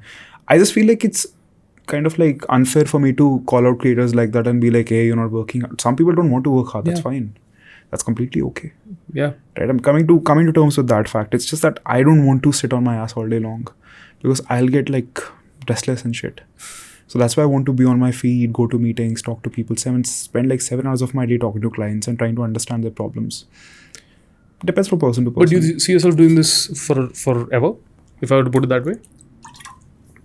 Most likely. You enjoy something it? I really enjoy. It's something like talking to people in small groups. When I say small groups, I'm like, there is no in between. There is like either one-on-one like we're having right now, or talking to 1,000 or 100 people as a live audience, or like samne baithe hain. That's a lot more enjoyable for me because I'm able to have a deeper connection to the people and I'm able to, assort better problems rather than sitting in a meeting and talking to people. That's what I really enjoy. That's there. Do I enjoy running an agency? I think it's questionable if you ask any agency founder, do you like running the agency? They will give you a very mixed answer. They will never answer. But they will almost never say, oh, I love running the agency. I love waking up in the middle of the night because my CAC on a product that I barely knew existed has gone up through the roof. Or the fact that, the client is now doing layoffs in the middle of the night, or tomorrow morning I get a call and they're like, sorry dude, layoffs ho rahe hain. We'll have to cut back on budgets. We can't have you guys anymore. And then you realize, okay, so I just lost a client because I didn't even do anything. And this is a client I spent my hours, like fucking 40 hours on. and this didn't work out. How do you react to that? I've been there. It happened to me a lot of times. It's just resilience, man. Yeah, it is. It's just like if you're getting into the agency side of things, please get a therapist as soon as possible. Really? I have never used one so far. Thank God. Yeah, bro, you're too tough. I think you're too tough for the market to crack. I don't know. I mean, Just get a nice therapist, or you will not find a lot of time for your relationship. You That I will agree. you will not find a lot of time, and your girlfriend is going to have arguments. You're going to have arguments where you will just leave them to be it because you don't have the time to complete them. There will be times when you'll forget that your family exists. There will be times when you forget that you didn't have lunch and breakfast. And then there will be times when you have absolutely nothing on your hand and you're just happy. And then you tell everyone about it, and the next moment you have shitload of work on your hand. And this is not too different from agency life for me, or people who are slightly senior to me also, who are probably 35, 40 today, who have been in advertising for the last 15 years or so. Same life. Nothing's different. Yeah, agency life, I find it very comparable to being a chef for some reason. Yeah, it is. It's like you have so many variables. Especially in the creative side. If you're in the creative side, then it's 100% the same. So many variables. And I think for me, it's the amount of beatings I have received by the time I've turned 22. Like, my generation would call it trauma. They would call it, PTSD or rakha hai bhai. They would call it that. But to me, it's like it's growth. It's 100%. like growth is what linear, right? Growth is how you see, you can measure it monetarily, or like number of clients or employees you have. You can measure it that way. For me, it's always been like, how will I avoid the next problem before it even hits me? How do I make sure it does not happen? Like Arihant Jain runs one of these companies. He runs WDD, right? He once was over at my place and we were hosting a bunch of marketers for dinner, right? We had some food and we were just discussing stuff, and he went like, growth is never going to be on the lines of linear money, employees. It was always going to be bump pe 100 baar laat padta hai. Right, you get hit on your ass like 100 different times, right? It's when you avoid it the 101st time because you know where it's going to come from, is what growth is, at least in the agency world. So I think my journey has been more or less the same. I'm just getting used to an employee leaves fine, client leaves fine, we'll just figure it out. Don't panic about it. If I panic, my team will panic. If my team panics, it's going to be more tough to handle than my own panic. What's your inspiration? Who do you look up to? Who do you learn from? Do you have mentors? What's your system for continuous self-growth? I look up to a variety of people. I look up to you. I look up to Aman a lot. I look up to the folks at Benz Lab. I look up to Kabir, the way he edits videos. I have like this very vast circle of people that I'm in close connects with, or I've hung out a lot with, or they're just, they're like a WhatsApp text away from me. Yeah, right. And but that's what I meant. That's like, for example, even I sometimes look at your social media and try to get a sense of what is that you're doing that's different now. How is your audience that's fairly young looking at content or reacting to it? That's just learning from peers, right? We all do that to an extent. But what is your larger North Star? Like, while starting an organization, I'm sure you must have looked at some creators who have built an agency, or you mean look at agencies. Who do I idolize? Yeah, idolize. That's probably the right word. Let's look at that. I don't know. I struggle to idolize people yet. Any references, even marginally, like some parts of people? I find it very, very tough to... Casey Neistat is one, but Casey Neistat is a terrible idol to have. Casey Neistat is a person who hates working in groups and larger organizations. Yeah. He as a person despises organizations so much that there are vlogs where people have called him out for being an asshole. Yeah. So Casey, sure, I love the way he edited. Like, Casey was the reason how I started making videos and vlogs, right? How I started writing these video essays, and how, like, I'm a good writer. I started connecting the words to visuals by looking at him. From the agency and the business side of things, I don't really find someone that I can really idolize, because either people are, really far away and they're far ahead in their journey, or they're essentially my peers. So it's very tough to find an idol amongst that. Like, you don't have a middle point where you look at someone and go like, I'm going to reach that point. I can't. They're way too ahead. They've all nikal chuke hain. Koi nahi. That's fine. I think you'll have your own time to catch up to something like that at some point or the other. So what about you? Who's your idol? You have two in the room that I look up to. Oh, is this Bill Gates and Steve? No, it's not Bill Gates. That's Sir Alex Ferguson. He was Manchester United's coach for 27 years. Okay, he looked like Bill Gates. I'm so sorry. It's okay. Yeah. So, well, yeah, those are two that I like. I consumed everything about them before I even wanted to be an entrepreneur. So it's from a self perspective. But Do jobs, you come from like a situation where you used to read leadership books before you were a leader? no, actually, I never read leadership books. I like reading autobiographies. Yeah, I absolutely enjoy it. When did you start reading autobiographies? 21. Uh-huh. Before that, I was just reading fiction, if anything. I was reading Harry Potter, for example, every single year. I started doing that at the age of 11, 12. That's because I think I don't like to read. Yeah. The only way you read is if the topic is really interesting. I stopped reading fiction in my 10th grade. Yeah, probably same. I think I finished the Deathly Hallows Part 2. So that whenever that was, I still think I was in school only probably. Yeah. So J.K. Rowling could sell good courses. yeah, probably. She is selling, I think. Is it? I'm not sure. I don't know. I think everyone's selling courses. I have a should reach whole out other to her. thought on that. Let's see. Yeah, I was reading a lot of business-centric content. I read Mark Cuban's book.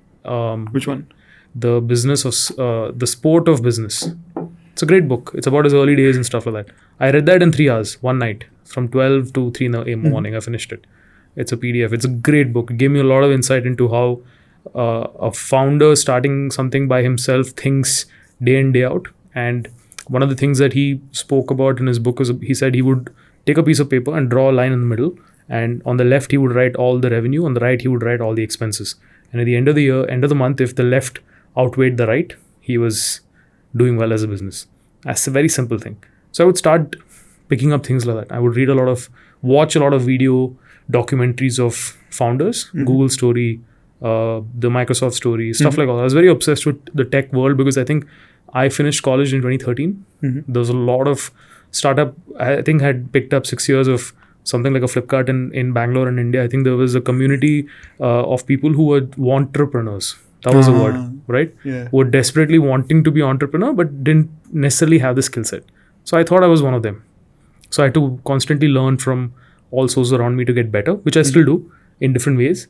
So I started doing anything and everything I could to learn. So my first job was in a small company because a small company helps you learn more.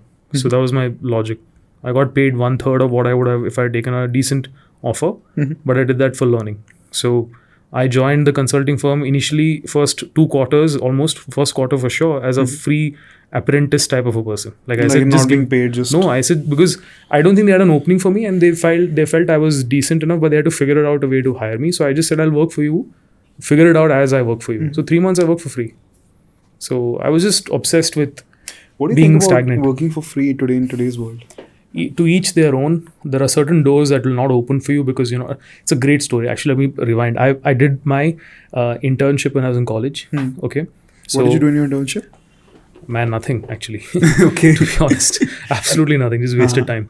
But I was in college and we had to do compulsory internship 3 months. So I went to my dad's company, which was initially started by my uncle, but then they sold it to Hitachi, and then my dad was there handling one of the functions, business development probably. And I went there and I said, I want to learn, I want to intern. So he said, fine, come over on this date and then every day you can be here for half a day after college.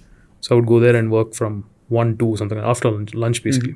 So we would go there and so this was a logistics business, which is eventually where I did my first job. So basically what they did is companies would export their stuff, right? Yeah. To India and from India. So there's a whole process to that, which is the supplier sometimes, like for example, iPhone, it's made in China, probably comes to India, goes to an assembly process and then goes to your showrooms and whatever. Or sometimes it goes to US and then comes to India, whatever the system might be. So there's a company behind the scenes facilitating the supply chain, finding you the right ship or a aircraft air cargo vendor to transport your vehicles. Once it lands, someone to liaise with the government for the customs department to get your paperwork in place, then getting it released, then India made distribution to which parts, how, where. Someone's doing the back end work. So this company used to do that. So warehousing and all of that stuff. So I went there to work. So that night at home, I asked my dad, will I get a stipend? Can you give me like 5K or whatever? And he paused and then later he said, you don't know anything about the business. You're coming to my office for whatever period of time. I have to give you space to spend on electricity and AC for you. Then you will take away time of my resources who are going to spend time teaching you when they can actually use that time to do something of value to the company. Yeah. In all of this, it's net expense or cost for me and my company. What are you bringing to the table? How are you going to impact this? And the theory at that time, or the understanding was that I wouldn't continue after the internship. I was just there to intern. So he said, in that circumstance, why should I pay you? He said, you should pay me. I was like, wow. So I never asked. So then I just did. After that, I never really had that expectation. I realized that I have to earn every single money, every single salary or pay slip or paycheck that comes your way. So I'm defaulted to thinking that way. If it's something that in the long run is good for me and I can provide value to somebody, and that initial trade-off period isn't that much of a problem for me financially to take the hit, then I would do things for free. I've done that plenty of times. Okay. Even we sometimes even take up a certain client which is far below what we would otherwise charge because it's a new category that we have never worked in before. And as a function of wanting to create case studies or to show a proof of concept. So do you think money actually goes up once you create a case study of sorts? Depends. Always guaranteed that it will not come from that same client. Yeah, right? I realized that a while back. It never will, because I think we are creatures of habit. It's sad, but you think of going to a restaurant and you pay X for your favorite dish. You will never ever tolerate if that particular dish is hiked up. Right? Which is why when restaurants stop working. As a paid media agency, you can like strong arm the client into paying more, but like that's kind of the grey hat tactic, no? Yeah, but I don't know if that'll work. And also I think for us, ethos and philosophy wise, we are both creative as well as performance, and we have a blend of the two. So often at times it doesn't really work internally. Also, I don't like deceit and stuff like all Makes that. sense. I think problem is it's just simple. I keep telling this to everybody. If I lie to, or if I try to make some fraudulent activity and take like even 10 rupees from you, I then have to spend time to think of how to cover up for the 10 rupees, right, of that activity. That time is not worth it.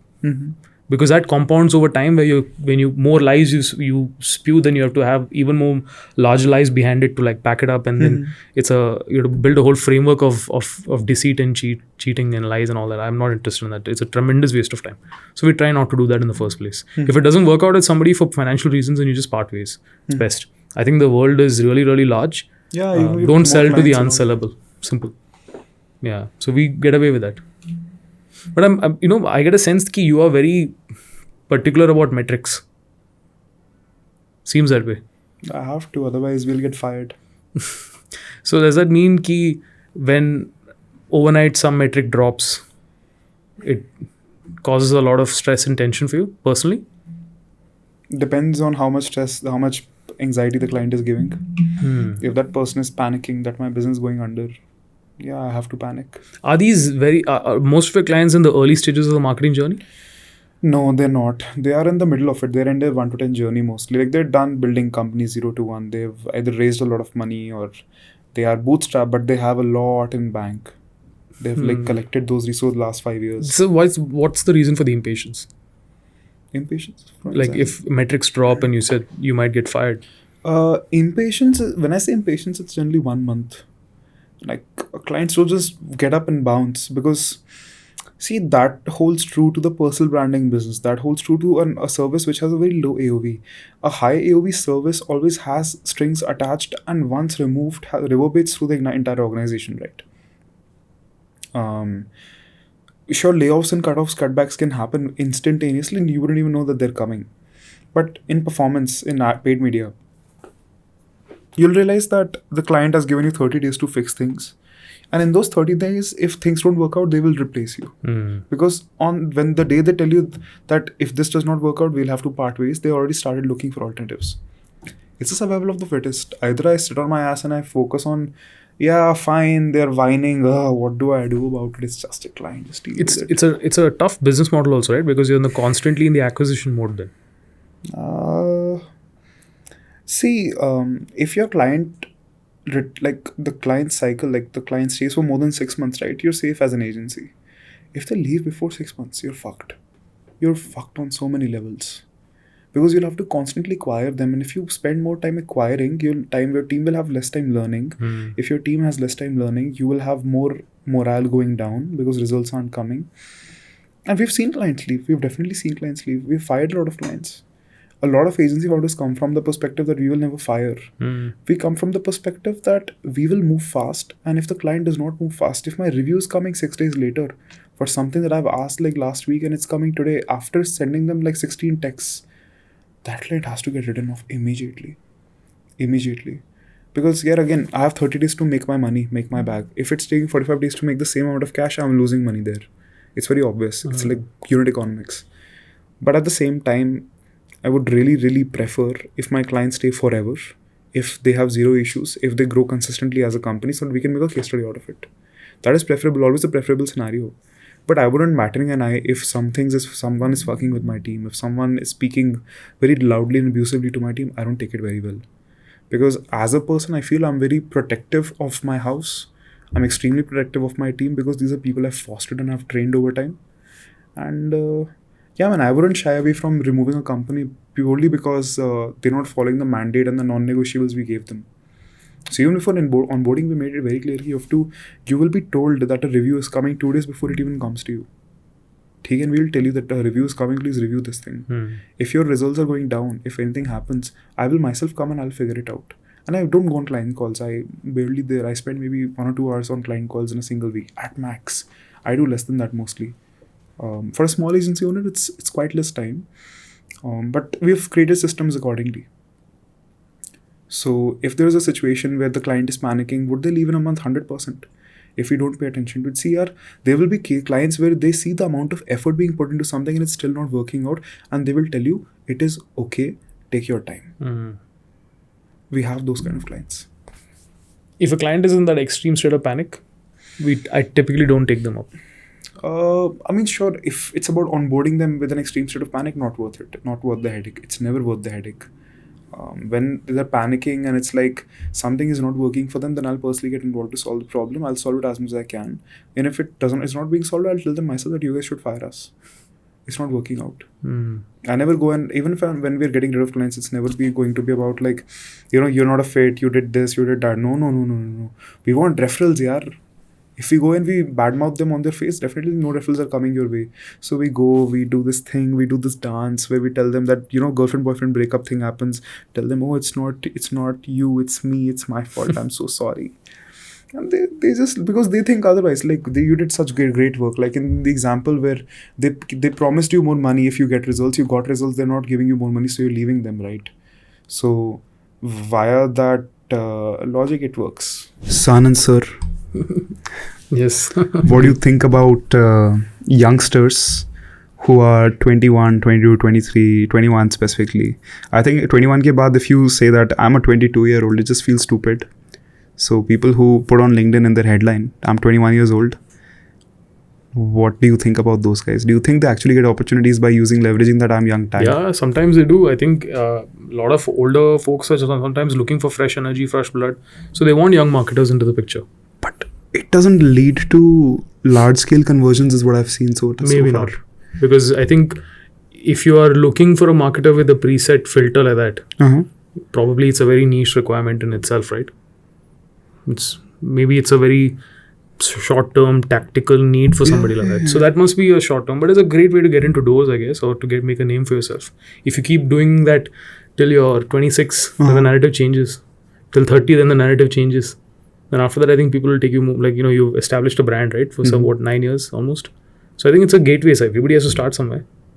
So do you think everybody starts from that point? Hey, I'm young, please pick me up and use me? No, not necessarily. I don't think people will start with that being the direct sell. Yeah. But I know a lot of marketing agencies early days have had a differentiator.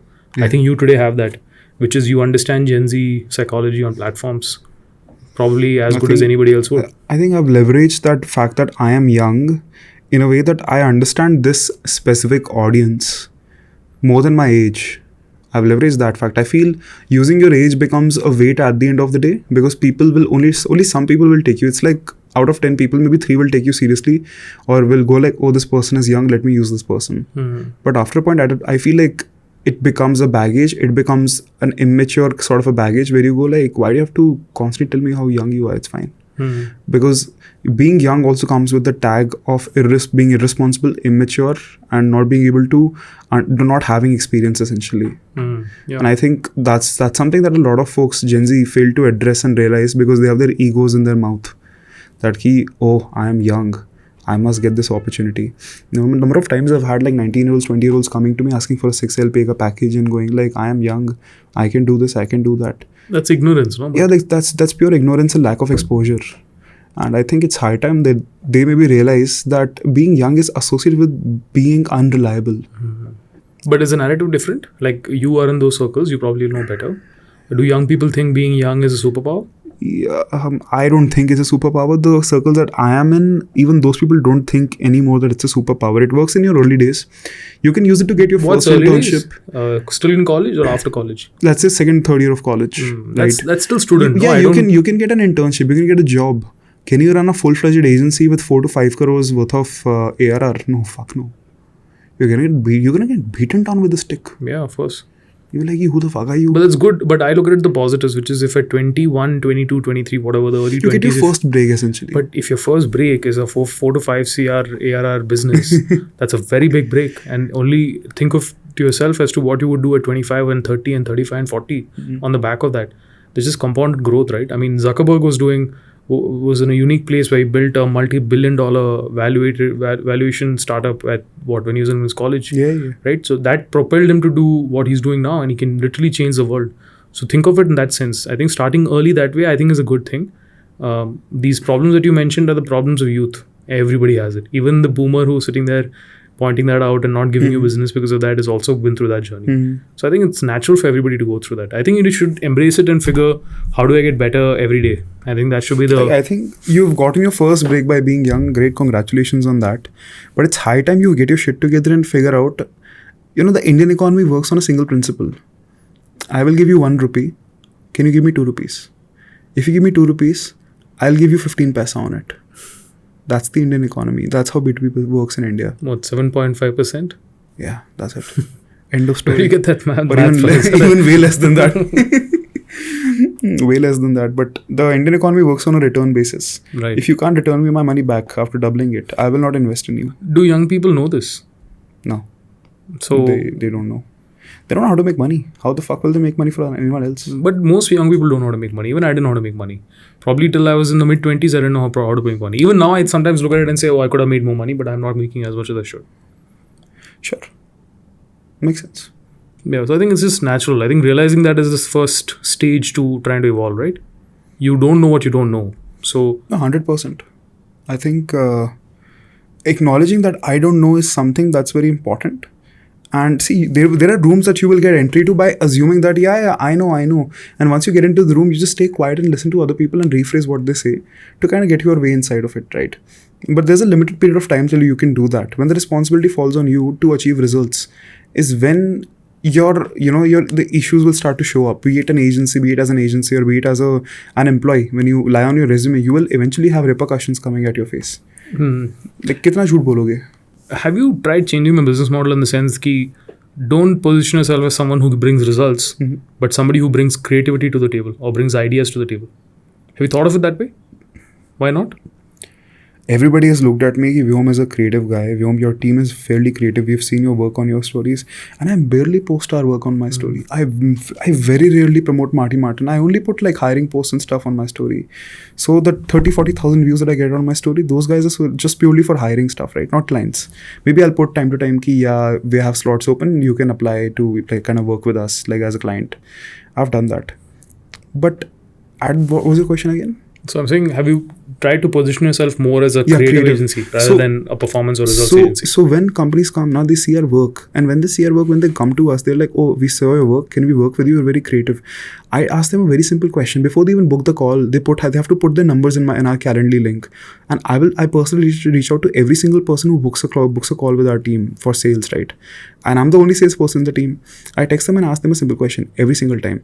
What is your current business pain point that you're expecting Marty Martin to solve? If the business pain point is, we're looking for cool content, I will tell them that's not something that we achieve as a team and that's not something we're oriented towards. Even though proof of work says otherwise, the proof of work we've created has achieved those goals in a little bit hatke ways. We've achieved those results in a way that we expected to with our own creativity, and we did. But don't expect that creativity to work every single time. I give them a disclaimer, I make it very, very clear.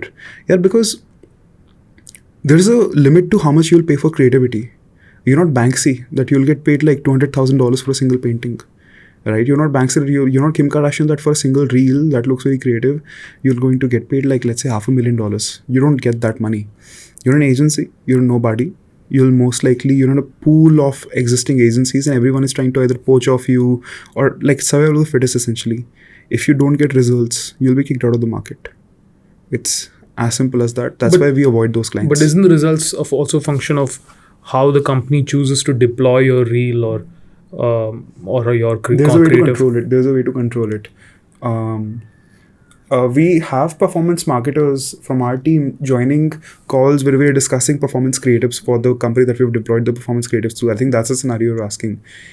Right. Even in their Instagram account, if we're working with the company organically, right, we tell them that when are you going to post your other shit? Please tell us what day so that we can plan accordingly. We will never let them post 2 reels in a single day. We'll always tell them today our reel goes, day after tomorrow your reel goes. Please don't mix these 2 things up.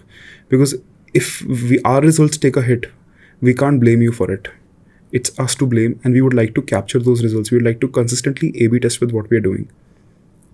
And that's the thing. That's what's more important to us. Like we control the situation, and whatever we can, where clients don't let us control the situation, we say tata bye bye to them. We tell them, sorry, this didn't work out. We respect it. It's us, not you. Got it. So tell me this, what's your stand on brand guidelines? They are a nuisance. Great. Brand guidelines are a fucking nuisance. Brand guidelines is how brand managers derive self-confidence. Oh, that's harsh. Very harsh. Yeah. Brand guidelines is how you fuck up growth in every possible way. Brand guidelines is, sure dude, I get it that your font size has to be consistent, or the font size. I faced this issue when I was collaborating with one of the major brands in India. This is an international brand, started by Reid Hoffman. You might have heard of that guy. And they told me that, bro, you cannot put captions like this, like that. And I fought with them. I'm like, why can't I do that? This is going as a collab on our social media and all that. We have like 500k followers and all that. I was like, great, but your engagement rate is shit. Oh, Vyom, we are doing this not from a brand awareness perspective. We are doing this from a brand building perspective. Bro, what brand do you have to build? Your brand is built. You have to hit some KPIs. No, Vyom, no KPIs, nothing. We just want to push it. Then why it's are you for doing recall it? Then. Yeah, for recall. But why are you doing it? I don't want to work in a place where I can't achieve results, because what will I do? I'm in my you own can set a stage result, right? You can co-create and set a smaller result maybe. No, but if I can't show it to others and prove a point to them, to the outside world, that I achieved this result because I did this, I wasted my time. But that's fine. You can go to somebody else who wants that particular requirement, which is, I want to recall again. In the current scenario, I'm dealing with that company with that brand guidelines, right? So I have to tell myself, do I curb myself on results, or do I just do what they say to make a little bit money? Like, bro, 1.5 lakhs, what will I do with 1.5 lakhs here? I was thinking about it that day. I eventually didn't go ahead with that brand collaboration. I told them, this is not something that I am aligned with. You can take other creators. So then why don't you ask them to follow your guidelines? They won't. Why? They're huge. That's a multi-billion-dollar company. Whose page was this coming on? Your page or theirs? Both. So collab on Instagram. Collab on Instagram. But you can still see, right? Who's okay. Probably. Fine. So that was there, right? Or then don't collab. Just tag them. They still get some kind of recall. No, they were very persistent on the collab thing. They wanted my face to specifically be there. I told them, bro, that is fine. You take my real estate, but you can only operate on my real estate with my rules and regulations, right? Just like you have yours. You have to reach middle ground. They didn't reach middle ground. Similarly, in performance, have you seen companies slap their logos on their performance creatives? Yeah. Why the fuck do they do that? Because the feeling is the creator will go out of platform tomorrow as a screenshot or as a forward or something. No, let it. Like, these are not even big enough companies. What do they think they are? Like, sure, you'll get 500,000 impressions on a shitty CPM. It's same like putting watermark, right? So a lot of people take our clips. But that watermark, that little logo that you're putting on as per your brand guidelines is taking up additional space on that static or that carousel, while Instagram is promoting with the name and the logo anyways, right? That additional watermark is going to fuck with the consumer psychology. You wasted a white space.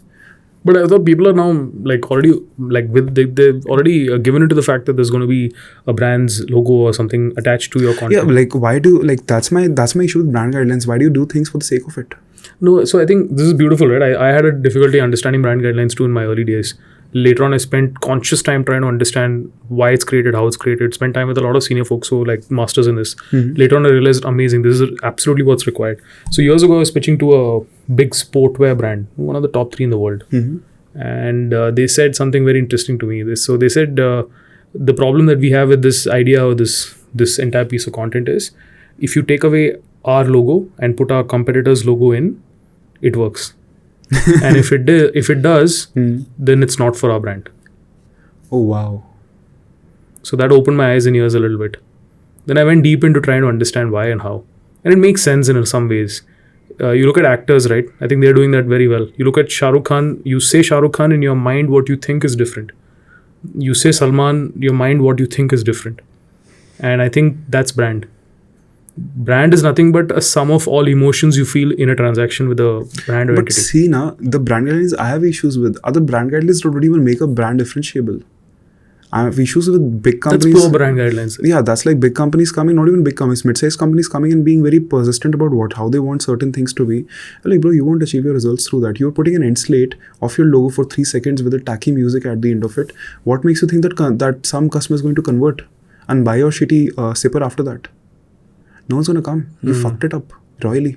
How will it? It won't lead to conversions. Then don't blame us. Don't come to us. But and how be do like, you messed it solve up. for this from a performance lens? Because nowadays, a lot of the UGC-led creatives and ads, they all look and feel the same. Like 3 different agencies are creating content for one brand for their performance creatives, and all 3 look different.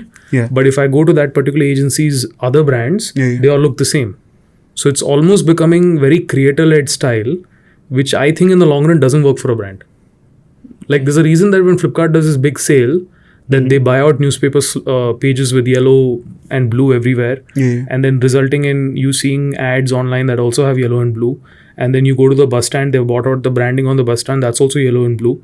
So that through the journey of yours as a consumer, at every touch point, they reach out to you, and it's all consistent. And later on, when you see something, when you're in the purchase mode, and you see the yellow and blue of Flipkart, and then instantly it creates a validation or trust, and then it triggers a purchase, right? And I think that's the old school way of doing it. But those principles are very strong.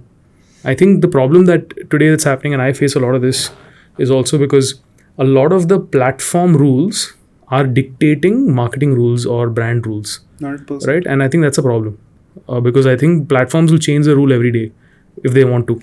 Yeah, when platform is ruling, right, you need to understand, if you're able to understand the audience well enough, I think you can kind of go over those rules. For example, if I know that 3 different UGC, 3 different agencies are creating the same type of shitty content for the same company we're going to work for, right?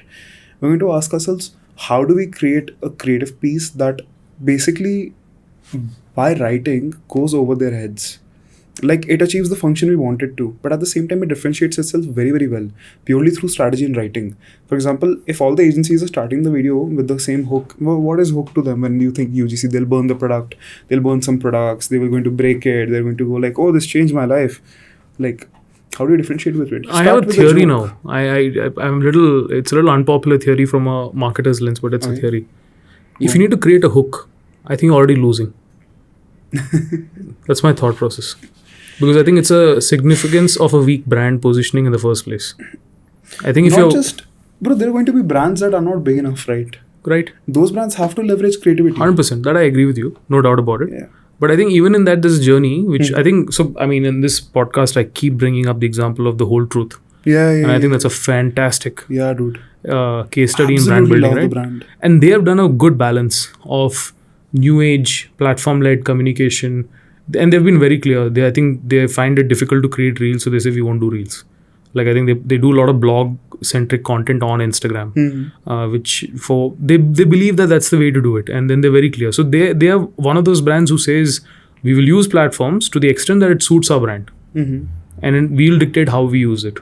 And I think some brands are getting into that now. They're tagging Meta and saying, hey, there's no reach.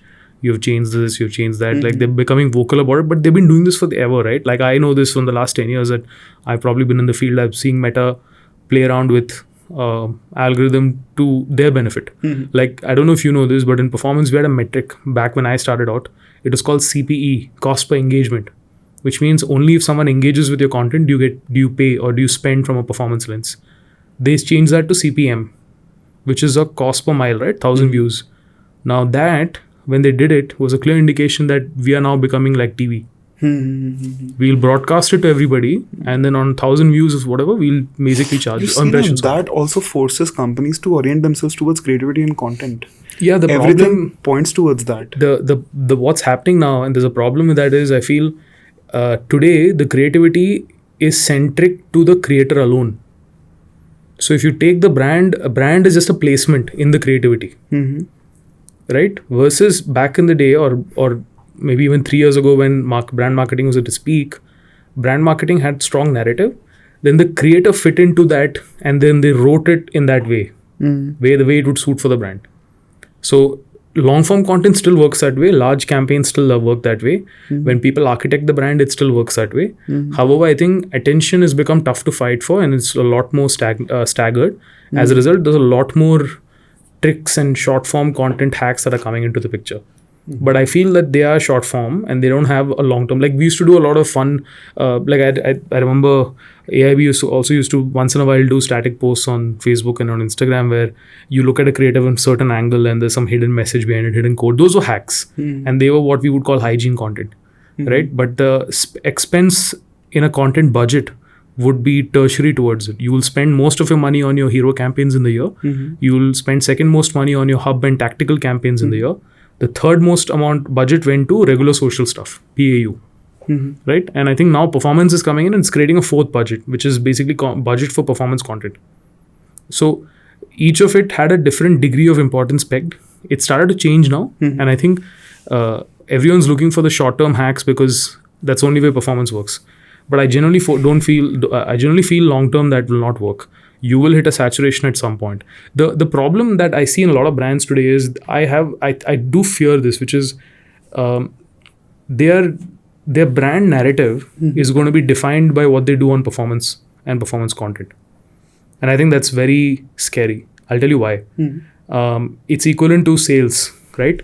I think performance approach is more closer to sales than brand marketing. Because in sales, you have to get targets. You have to get whatever you do, you can do, but you have to bring results. Marketing is more long term, so there's more patience, and you'll take strategies and take decisions. That's where brand guidelines kick in. Exactly right. Now in sales, also some organizations have evolved brand guidelines where even the sales agents are trained to doing certain way. But mostly in sales, it's no holds barred. You do whatever you want to get result, whatever it takes to sell to the customer. Now in the hierarchy of status, also in marketing, sales is looked down upon. It is. Marketing is the little premium class sitting in AC rooms with the formals, and while sales guys are on the street running door to door trying to get that thing sold. That is quite a dark reality. It is, right? So now the problem is now if you're like Eureka Forbes, Eureka Forbes? Yeah. They're famous from where? The sales agents that would come and knock on your door. Yeah. Right? So your entire perception of the brand is built on that interaction with that sales guy who comes and knocks on your door. Which means your brand is fucked. It's not, I wouldn't, that's strong, but I would say the point is that... It is scary, no? Yeah. Basically, I think a lot of large brands are trying to circumvent that and ensure that the interaction or the perception of the brand is not dependent on those one or two people coming out and doing sales. It has to be more universal. Today, Vyom could be running the marketing. Tomorrow, Saanand could be running the marketing, but it needs to look and feel like the brand. Same way. And I think that's where the brand guidelines come in. So brand guideline is actually not for the world. It's for the internal teams. It's your internal law or code of conduct. I think brand guidelines are annoying, sure, but brand guidelines, when used to create content, they create recall, is what I feel. No, I think they can also be creative. I'll tell you what. It's actually in how you design the brand. Okay. Name a favorite brand. Let's take Whole Truth only. Oh, great example, right? What is their entire mission, or what do they stand for? They're coming from they're looking at themselves like a health or a fitness brand. Yeah. Right. That's the ethos. The fact that they sell products, consumables, whatever is actually the business, but they don't position that. They say our intention is to cut out all this faff in the world of health and to give you information as to what is the right things you need to do to be healthy. And we are coming from there as a mission statement, right? Or a vision or the purpose of the brand. So the brand is positioned in that way. So now everything that you do, even from the creative content, you have to think through that lens. So that's where the creativity has a certain, not direction, I would say. And obviously, backing that will be a lot of research, a lot of insight gathering to see Are Gen Z's purchasing it? Are millennials purchasing it? Then you'll again tailor your creativity based on that. So it gives you a framework to operate in. Essentially, that's what. So if you structure the brand with that strong purpose, then you only talk about that. Then you don't need to have a hook of burning a protein powder, for example. Yeah, you don't need to do that. Because you built a very strong narrative. Yeah. You built a very strong narrative that is very convincing. So you don't have to burn a competitor's protein box to prove a point at the end of the day. Even if you did, that'd be like, and again, now I'll come to that, right? Yeah. Who is somebody who would burn a competitor's product? What's that personality type? What will be 3 adjectives you would use to describe that person?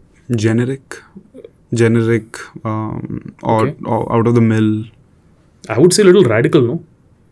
I would say if someone is going and burning the competitor's but everyone's burning at this point, no? Yeah, so that's a really... hook. That's why I'm saying. So now that's because a lot of performance marketers have given it importance. Yeah. Right? Now the problem there is there's no brand. So what I'm trying to get to is, if you are someone who's a little eccentric, yeah, right? Radical maybe, borderline, if you want to be perceived as crazy, you probably go and do something like that. Yeah. Now, is that the 3 adjectives you want to equate with your brand? No. So then why would you do that content? I think that's the question that's what brand answers essentially. But again, at the same point, you need to realize that some brands just have, at least like what we've seen a lot of times is like these mid-sized brands who, let's say, have raised a little bit of funding. They would picked up 500k, 800k. They picked up a few CR. They're not jumping on this bandwagon of trying to sell the products as fast as possible to be able to raise the next round. I don't think that's... and that's the case with a lot of brands, if not majority of them. That's a private equity culture. That's not how you build a business. That's my theory.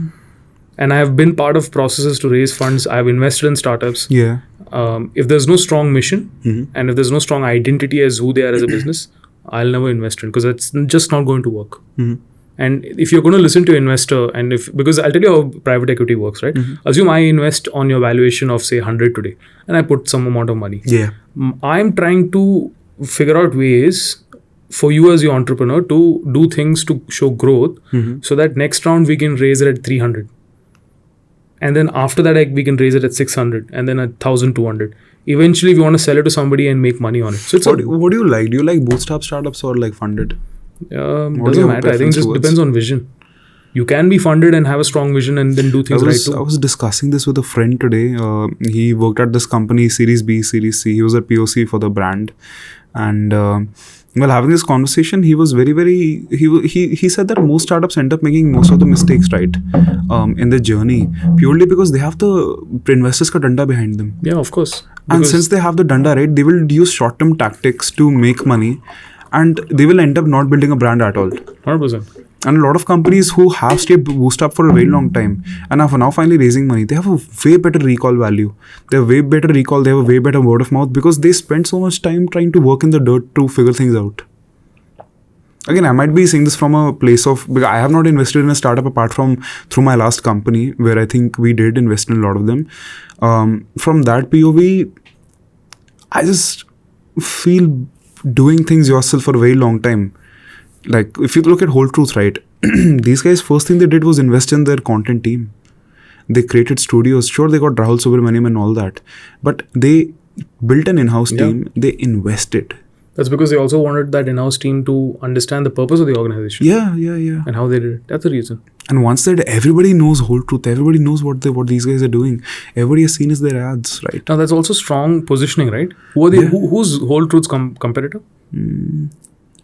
Honestly, I can't figure out if I Yoga think bars? of it. Yoga Bar, sure. Multi-grain, what's the other one? Muscle Blaze? Muscle Blaze, not as much. Maybe. Muscle Blaze is very centric to us. I see this because we've worked with Healthify, right? So we know that Healthify was trying to build a Whole Truth competitor. Up to, of course, this is before the fuckery that happened in Healthify, before the layoffs.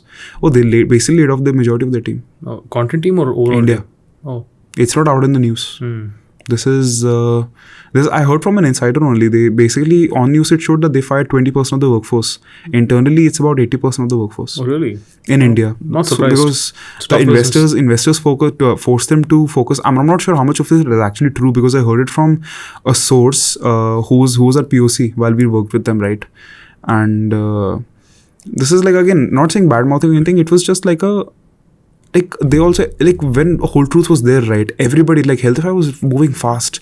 We could see that unit economics because we were there when these meetings were happening, and I saw that they were bringing, sourcing protein from various parts of the, like Europe. So they were sourcing some protein and they're putting in boxes that were being shipped through, let's say, Ahmedabad, right, and all that. They were filling up the box in Ahmedabad, and while they were doing all of that, they made it very, very clear, we will never sell our protein to gym goers. We'll always sell it to folks who are sort of fit.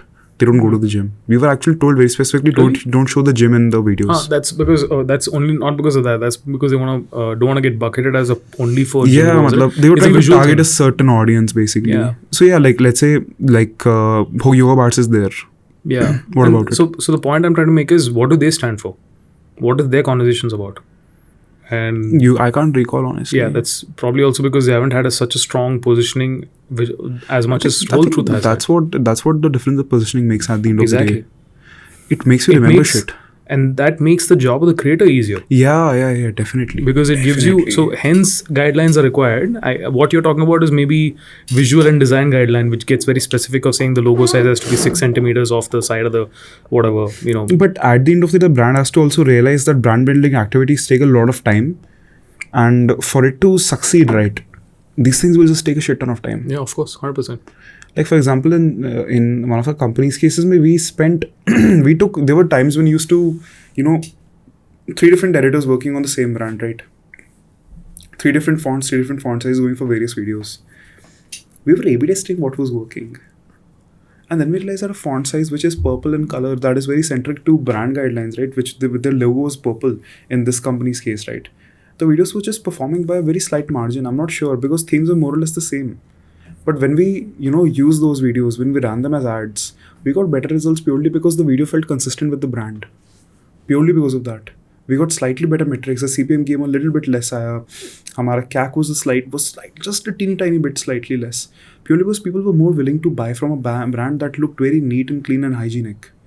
Now, those days are gone when you would, you slap a static and just run it as an ad and hope that it works.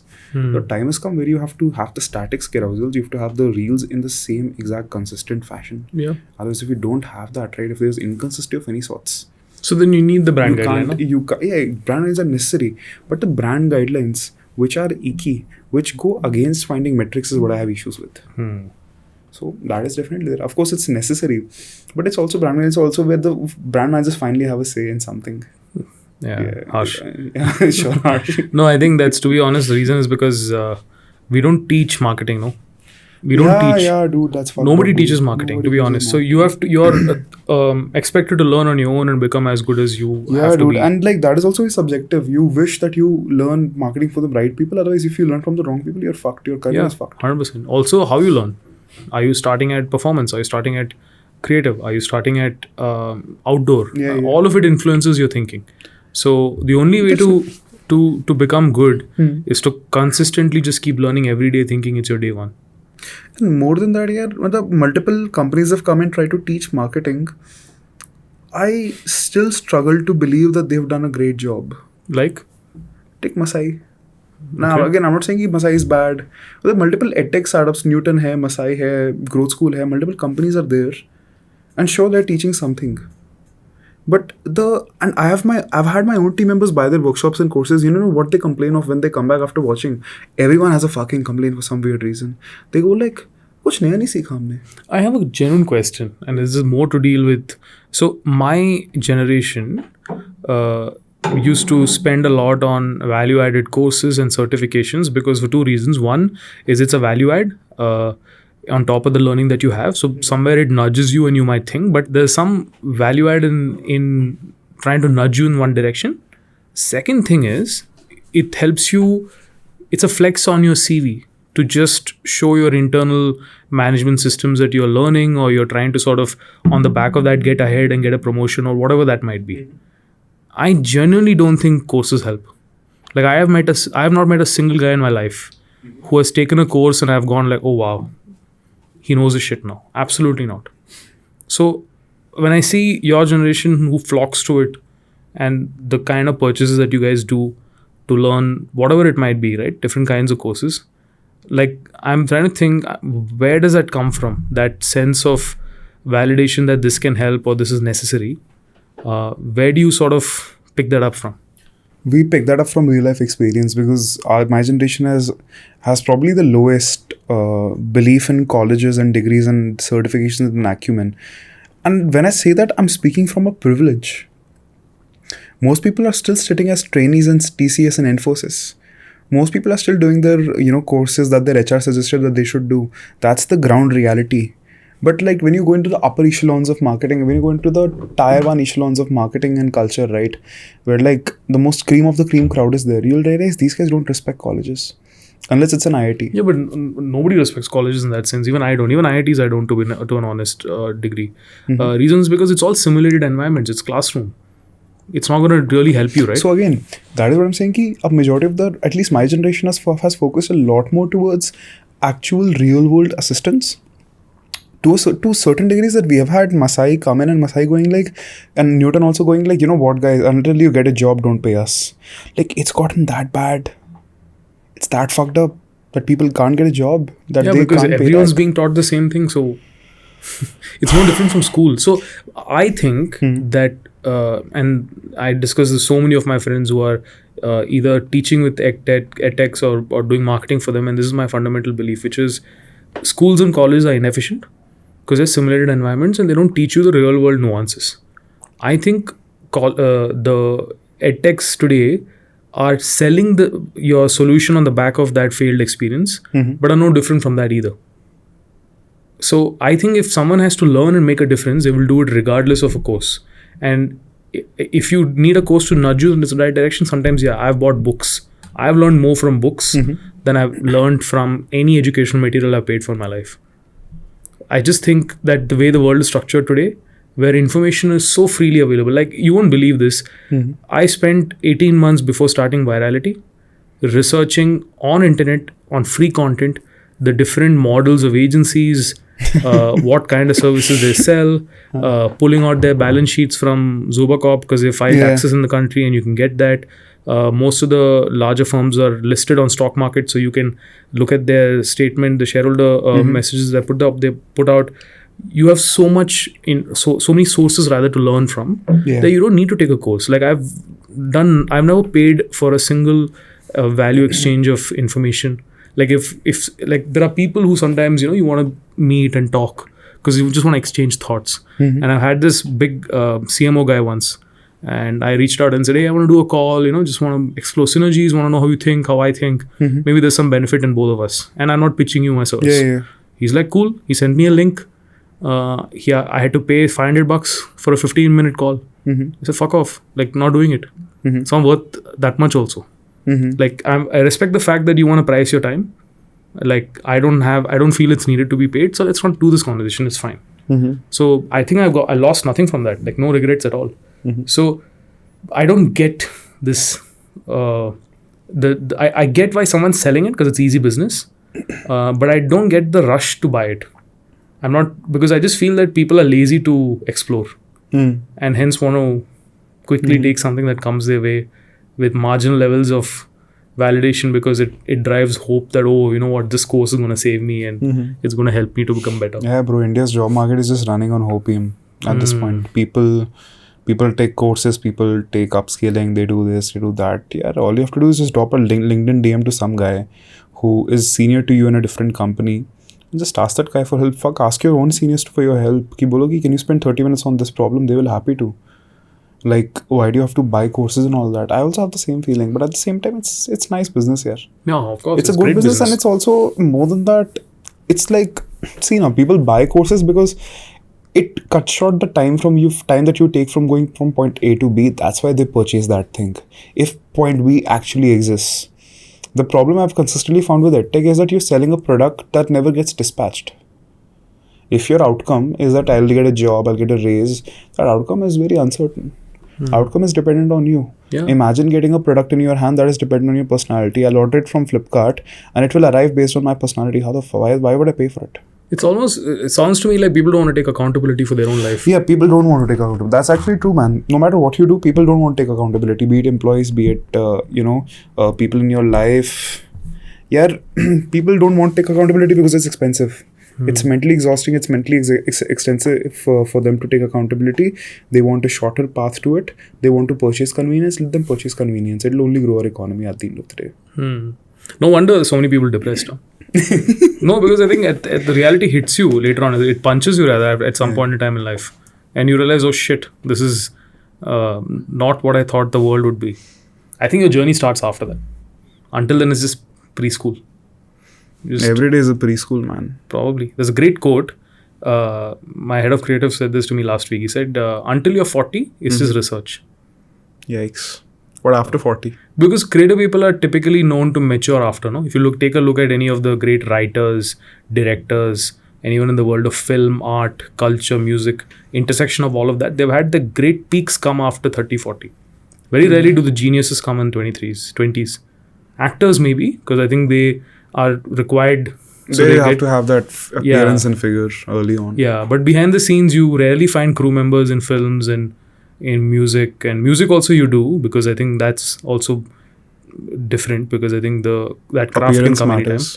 anytime. No, I think the craft develops maybe, because I think you're buying what you are as a whole package, so maybe that does a difference. But technical fields is tough to come by. Writers, for example, like very rarely you find good writers in their 20s. People, because they don't have experience here. Yeah. For example, the team will struggle with a simple problem, right, to sell this basic product that they've done hours and hours of research and KT with the client for. And I'll be sitting and I'll be able to give them idea without even having the KT in my hand. Purely because I have worked with similar products before. Purely because I've written copies for similar products before and I know. And have I return it? No, I have mostly just overseen work happening. I don't have hands-on experience on most of the things I do. I have more above the top of the head. I have seen writers operate. I have rejected and operated accordingly. Because people always assume that this guy knows. This guy is good at storytelling. That translates to me getting more experience and learning from other people's mistakes. Now, after all of that is happening, and I still tell this to my team, that don't worry about not getting ideas. It's not a matter of you being dumb. It's a matter of you not having experience. You're not dumb. You just don't have experience. It's so harsh to say. No, it's not harsh to say. They don't have experience. But the problem is that also means that they're not good enough at that moment, right? They're not good. No one's good enough. No one's prepared for anything. Were you prepared when you started the agency? Of course not. I wasn't prepared. No one is prepared. We always go head into problems that we don't know how to figure out, and we figure it out, right? It's just that I tell my team very clearly, guys, don't bash your head on an idea for more than 20 minutes. If you can't solve it, you can't solve it. Let it be. Give it to me. I'll solve it for you. And it's not you being stupid, dumb, indecisive, or the majority of things that your parents have told you over the years. You're just inexperienced, and that's okay. You will get it after 2 years, 3 years, 4 years, and that's fine. I'd be a little worried if my creative talent is responding to that. I'll tell you why. Why? Creativity comes from a zone of emotion. You need real tough skin to take that harsh reality, what you just said, and be unaffected by it. So if you're unaffected by it, somewhere you are devoid of emotions. And if you're affected by it, then you will not be productive at all. How do I involve emotions in a team that sells anywhere from underwears to bikes to numerology courses? So that's why I asked you if you ever considered positioning yourself more as a creative storyteller versus someone who sells. Because I don't think the job of creative people is to sell. I think the job of creative person is to tell stories. There's a problem with that. Which is? The problem is that, for example, you see creative work as more like being emotional, being able to put pieces together, right? Yeah. Being able to connect two different theories. And it's very subjective, it's not very objective as work. I like to objectify things as much as I can. Because it just makes it more believable and a lot more, just tangible in overall sense, right? So when I'm telling my, let's say, copywriter, bro, you don't have experience for it, I'm telling him that you've never sold an audience this particular product, right? Which means you don't know what the audience gives a shit about, which means you can't write a hook accordingly, or the fact that you can't place the product in a way that it feels seamless, purely because you don't know what the audience thinks. And for you to know what the audience thinks, take your parents on a call. We've done that. I once texted on a general channel, we got this client, right? This was through Aman only, right? They was Insane Marketers was selling this mobile numerology courses, and our core audience was older people. You're like, fuck, what do we know about older people? We know nothing. I put a message in the general channel of my team, right? Tagged everyone. I told them, I would require phone numbers of your parents, of anyone in your family who is willing to talk to us for a span of 15 minutes over a WhatsApp call where they can share their screen and show us what they're watching on Instagram. We actually did that to understand what audience we're selling to. And that What is were how they you... watching? Huh? What were they watching? They were watching stupid like they were just watching stuff like ki, how to cook this and aapko gas nahi hogi. They were watching stuff like like religious stuff. It wasn't even religious stuff. It was some Muslim dude with a long beard going and yapping about Sigma mentality in like the most conservative way possible. He wasn't even talking about his religion. Was it Zakir Naik? No, it wasn't Zakir. It was some Muslim guy, right? And why do I know that this Muslim guy? Because like these guys were actually did screen recordings of all of that. And I was looking at it, I was just holding my head and like, this is the audience we have to sell to. Like, yeah, this is the audience we have to sell. Like, fuck me, great. It's easier, no? I think it's attention. Easier, but that's where it comes, right? Creativity is also embroiled by morals, and its morals is that it's like just ethical. Ki, oh, I cannot do this, I cannot do that, I can't lie, I can't do this. Sure, sir, you have to sell. You understand the audience. You use the PISC framework, which is like, PISC is what? I even myself forgot. It's like insight, probably story. Wow, I forgot what it meant. Great. It was more on the lines of that we take a strong hook, we put an insight alongside the insight. Yeah, it was pain point, insight, solution, CTA. It is a very basic framework that you follow when you're writing a script, right? But for performance. For performance, right? That you have to put it exactly this way. Now, you cannot write the pain point if you don't know the audience. And that audience knowing what the audience gives a shit about comes from experience. I can't just give you an experience in a pill and be like, swallow it. You can't. You have to talk to people. You have to get your hands dirty. But that's what agencies do. But that's what large agencies have actually research agencies who put together. In large offline brands who are FMCGs, for example, you write a script for a TVC, right? It goes to the brand sends it to research agency. Research agency will do a 2-month research on that and will come back to you and say, yeah, the response to the script has been good or bad. If it's good, great. If it's bad, go rewrite it. Imagine that. And till then, they probably don't have as much work on that brand. But they get paid. Yeah. Because retainers are for thinking, not for giving creatives. Yeah, I would love to become a research agency at some point. But that's what I meant, because I feel if you position your cell as a creative cell, you don't have to actually deal with any of the other things. It becomes easier. That is a good idea. But then the problem is that you then have to move away from selling to performance-centric POCs to brand-centric POCs. Yeah, I feel like every client is one email away. For sure. I think I just have to put together. For example, there's nothing stopping me from putting together like 15 different second-hand bike selling, auto selling companies and shooting them an email with a screenshot of my last 3 reels. Is that how you get business? I get business because inbound. Someone talks to someone. That's how it works, right? Right. For example, the CMO in 2 different companies, a parent of our clients, they are from the same batch of people who used to work at McDowell's and Publicis. Imagine that. That is 15 years ago. And we're working with both of them. And when they got to know, both of them got to know that we're working with each of them, they were just, these guys were jumpy. These guys are like, oh, you're working with Madan, wow. And Madan went like, oh, you're working with Petal, wow. And we're like, oh, the world is that small. Like, the world is that small. That's competent marketing people generally come from the same batch. They just have the same drive and all. But overall, I would say that it's referrals that drives most of the business. I don't like referrals. I hate it. I despise referrals because it slows down our pace. Referrals for talent, referrals for hiring is slow poison for anything that plans to do its 1 to 10 journey in a very short period of time. So I want to finish our short 1 to 10 journey in the next 1 year max. I don't have more patience than that. I don't think if you don't, what would you do? If I don't, I'm going to basically scale down. I'm going to scale down. I'm going to start a product. I'm going to sell a product. I have 2 years to, I've given my 2 years of my life to this. I don't want to be 25 and sitting on an agency that is struggling to grow. I can't have that. I don't want to feel like a loser. And that is again comes from the point that I'm very impatient. I'm Gen Z. But you said, good things take time. Good things definitely take time. But is 2 years time? It's 2 years time. Wow. Good things take time. See, even 3 years, spending 3 years to build an agency is a very long time for like a person who's 21, 22, right? I'm okay with that, but see, that time is more than enough for someone who comes with distribution, who comes with an understanding of distribution. If I understand distribution, it will not take time. If it takes more time, I have failed myself in building creative processes and creating processes that allow me to scale faster. It's purely from that perspective. It's very tacky. It's very, like short-term metric and all that. I just know that I could be doing better things. Then let's say, and I know this sounds very harsh to my own self, ki yaar, why are you running an agency if you think you can do better things? Go do better things. No, but I derive my pride from the fact that I can scale it that fast with the skill that I've learned over time. So yeah. Got it. Been through the journey that you have been through in the last 2 years. If you had to advise to young people wanting to become an entrepreneur and wanting to start agencies, would you recommend or no? Please get a job. You'll be happy.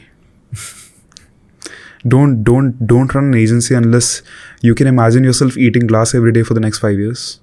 Or don't run a startup, nothing, no. Because when you'll be small and you don't have much of a growth, you'll be happy that you're doing anything at all. But when the bills start to pile up at your doorstep, right, is when you'll pull out your hair and you'll ask yourself, why did I do this? And that's when you look at debt as a very sexy option. Don't touch debt. With a 6-foot pole, never touch debt. Always keep your shop clean. Always hire the best people that you can. Ideally, your own friends. Train your friends. They'll be the best employees you'll ever have. Just don't do it if you don't have a very, very harsh, very, very big appetite for pain. If you can't take pain, well, don't start something. Then don't come running around regretting, I started an agency, didn't work out. Sure, you don't have a big enough pain tolerance. Do you think, on that same note, do you think a product is easier than agency? Definitely, but for you to get the product right, you will have to build multiple products. That your first product is never going to be your hit. It's like me saying that tomorrow I'm going to release a movie or I'm going to write a book about something that I have zero information about. I'm going to write the book. My success is dependent on that book becoming a bestseller, right? That is a next to negligible chance of it becoming a bestseller without distribution or anything. But it's just that distribution always, it sweetens things up. Fair. So product versus service. Service is a very easy option to start. Tough option to scale. Product is a very tough option to start. Easy option to scale. Always. Yeah. So trade-off is there. Fair. So, yeah. If you ask me, I would tell you double down on your content creation. I am doubling down right now. I think you are. I get a sense from you. You are through and through at heart a creator. Yeah. So no matter what you do, even if you put 3 times the effort into entrepreneurship, I'll use that term because sure. Thank you. I think that's what encapsulates a bunch of things that I want to cover. Yeah. For you, I think you'll find it more naturally easier to become a creator than to become an entrepreneur. I find it easier to just capture people's attention and to drive them towards a collective goal. That is what has allowed me to build the beautiful team that I have back in the office. And it also allows me to create content the way I do. Are you passionate about any of the larger causes in the world? No. From a charitable sense? I think we're all going to die. Of course. If someday we'll all die. I'm fairly pessimistic and nihilistic about how the world ends. Which is? I think nothing. We'll just kill ourselves mostly. Oh. Like humans are going to come up and they're going to shoot themselves or nuclear war or something before we even succeed onto. I think there's a scale of energy which kind of is used to figure out where the civilization is in terms of their growth, right? So by that scale, I think before we even reach 2, I think we're currently we've barely even reached 1. We're at 0.7 or something. Have you read about previous civilizations over time, like Roman Empire? Yeah, 100%. Stuff? Have you found any interesting insight on their downfalls, which you think that we'll repeat in terms of our modern day civilization? When consumption overpowers production, shit goes down. But I don't think we've had any era where that's happened until now, right? I don't think we're manufacturing today. Famines in Bangladesh, the civil wars in Sudan, in multiple parts of the world is still happening. Just because we have, these mesh lights on top of our head as we're recording this podcast, doesn't mean the world is not crumbling. It is constantly crumbling. I feel like life is this very short period of time, very insignificant short period of time for a person where they are going to live and die. And in this time, we just have to maximize how much happy we are. Which seems very counterproductive to generally how I feel overall as a state of my world environment. Why are you being so dark? But I'm overall saying that you're young. Like I told you, you're a baby. You should be like. But I'm just optimizing for the future generations. That's what I really believe in. Like I believe that the future generations need to have a good time. My generation, fuck it, die. Future generations can't. But why? Why do you think you would die? Like I think your generation is 10 years behind me. I think you're gonna have a great time. We're giving you a great world, aren't we? Definitely you guys are giving a great world, but would you, if you had to choose between giving us a great world and enjoying it for yourselves, you would definitely choose the I think it's a balance, former, right? For everybody, it's a balance. No, I think it's like whatever I do, I would like to do it for the next generation. Because I have lost hope in our generation. But you're so young. There's so much to do in the world I'm today. young, but I would say that in a very short period of time, I'm not saying I know everything, I don't. I've just seen a lot of terrible things. Like? When you get kicked out of your house, not kicked out of your house, exactly when you leave your house when you're 19, right? You end up mingling with people that you shouldn't have. You end up working in places that you shouldn't have. You end up doing things that you shouldn't have. And that cumulative experience is what causes you to have this amount of darkness inside of you. But everybody goes through that, right? It's toughening up. It's growing up. It's a learning phase. It's a learning phase. It's toughening. It's just best to say that ki world, like you don't have a really purpose. There is no God as such. There's no purpose as such in life.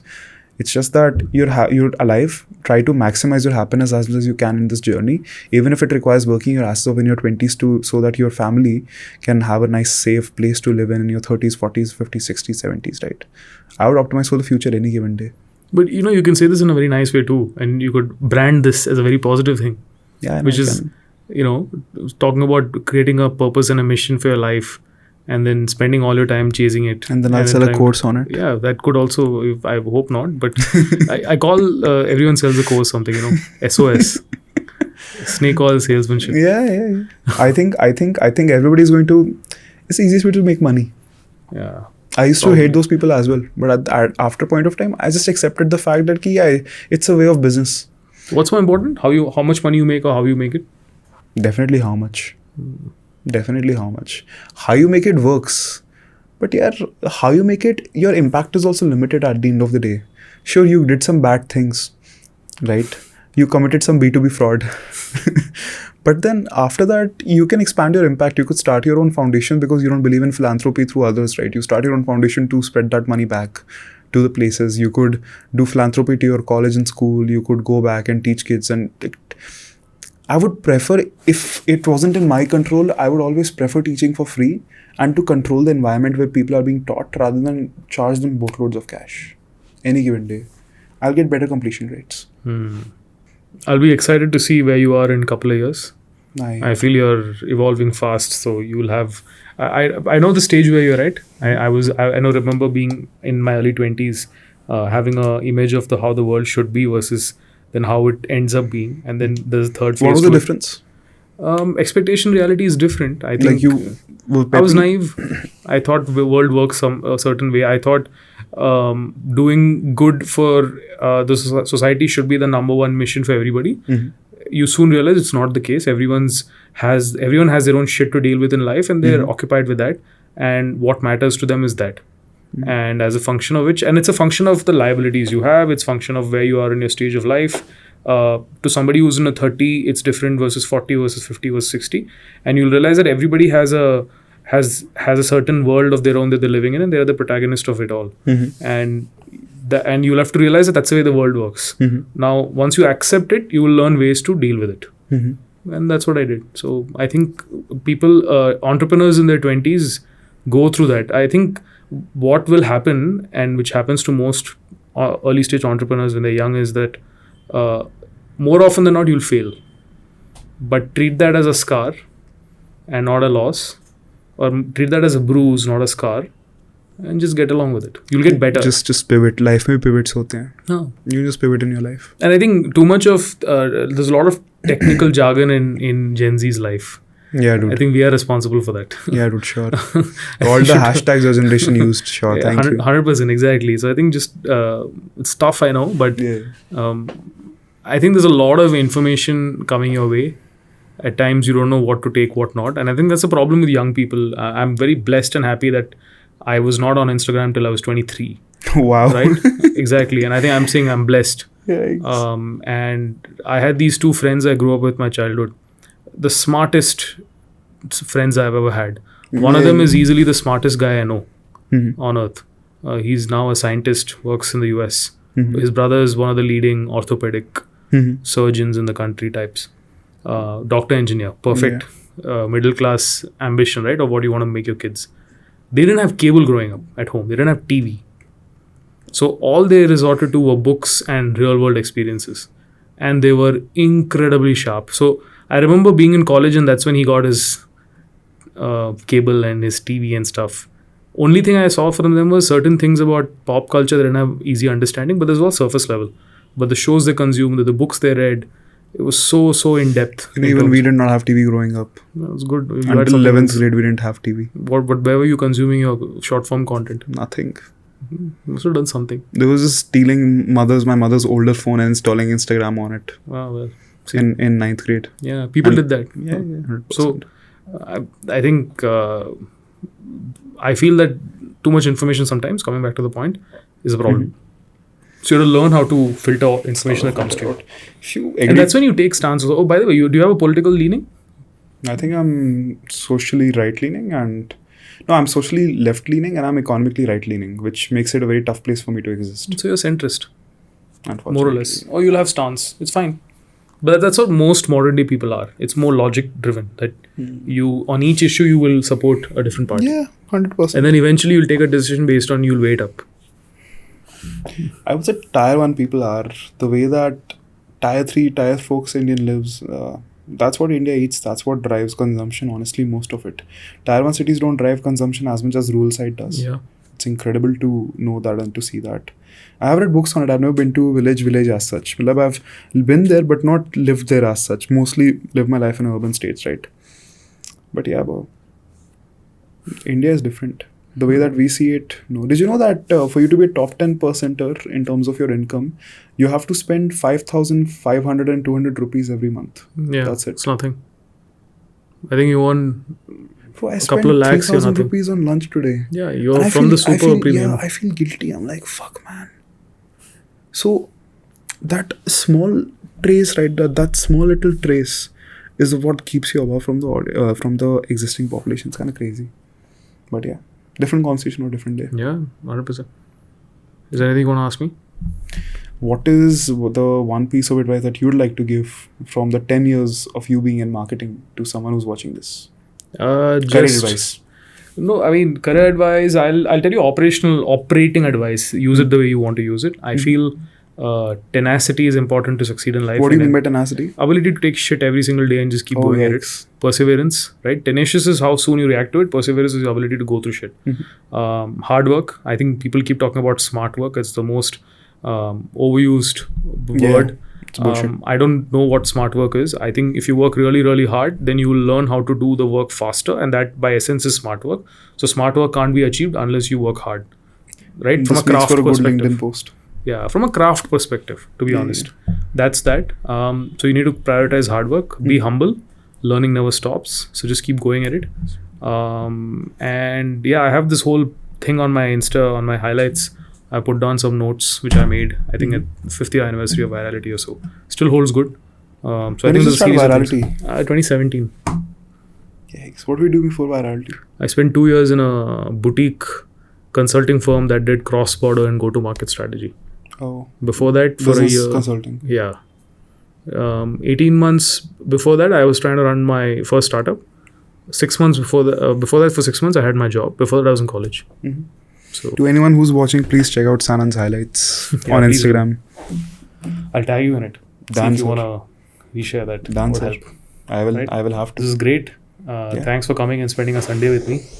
I hope we get to do many more, and I'm very curious to see your growth. Same, sir.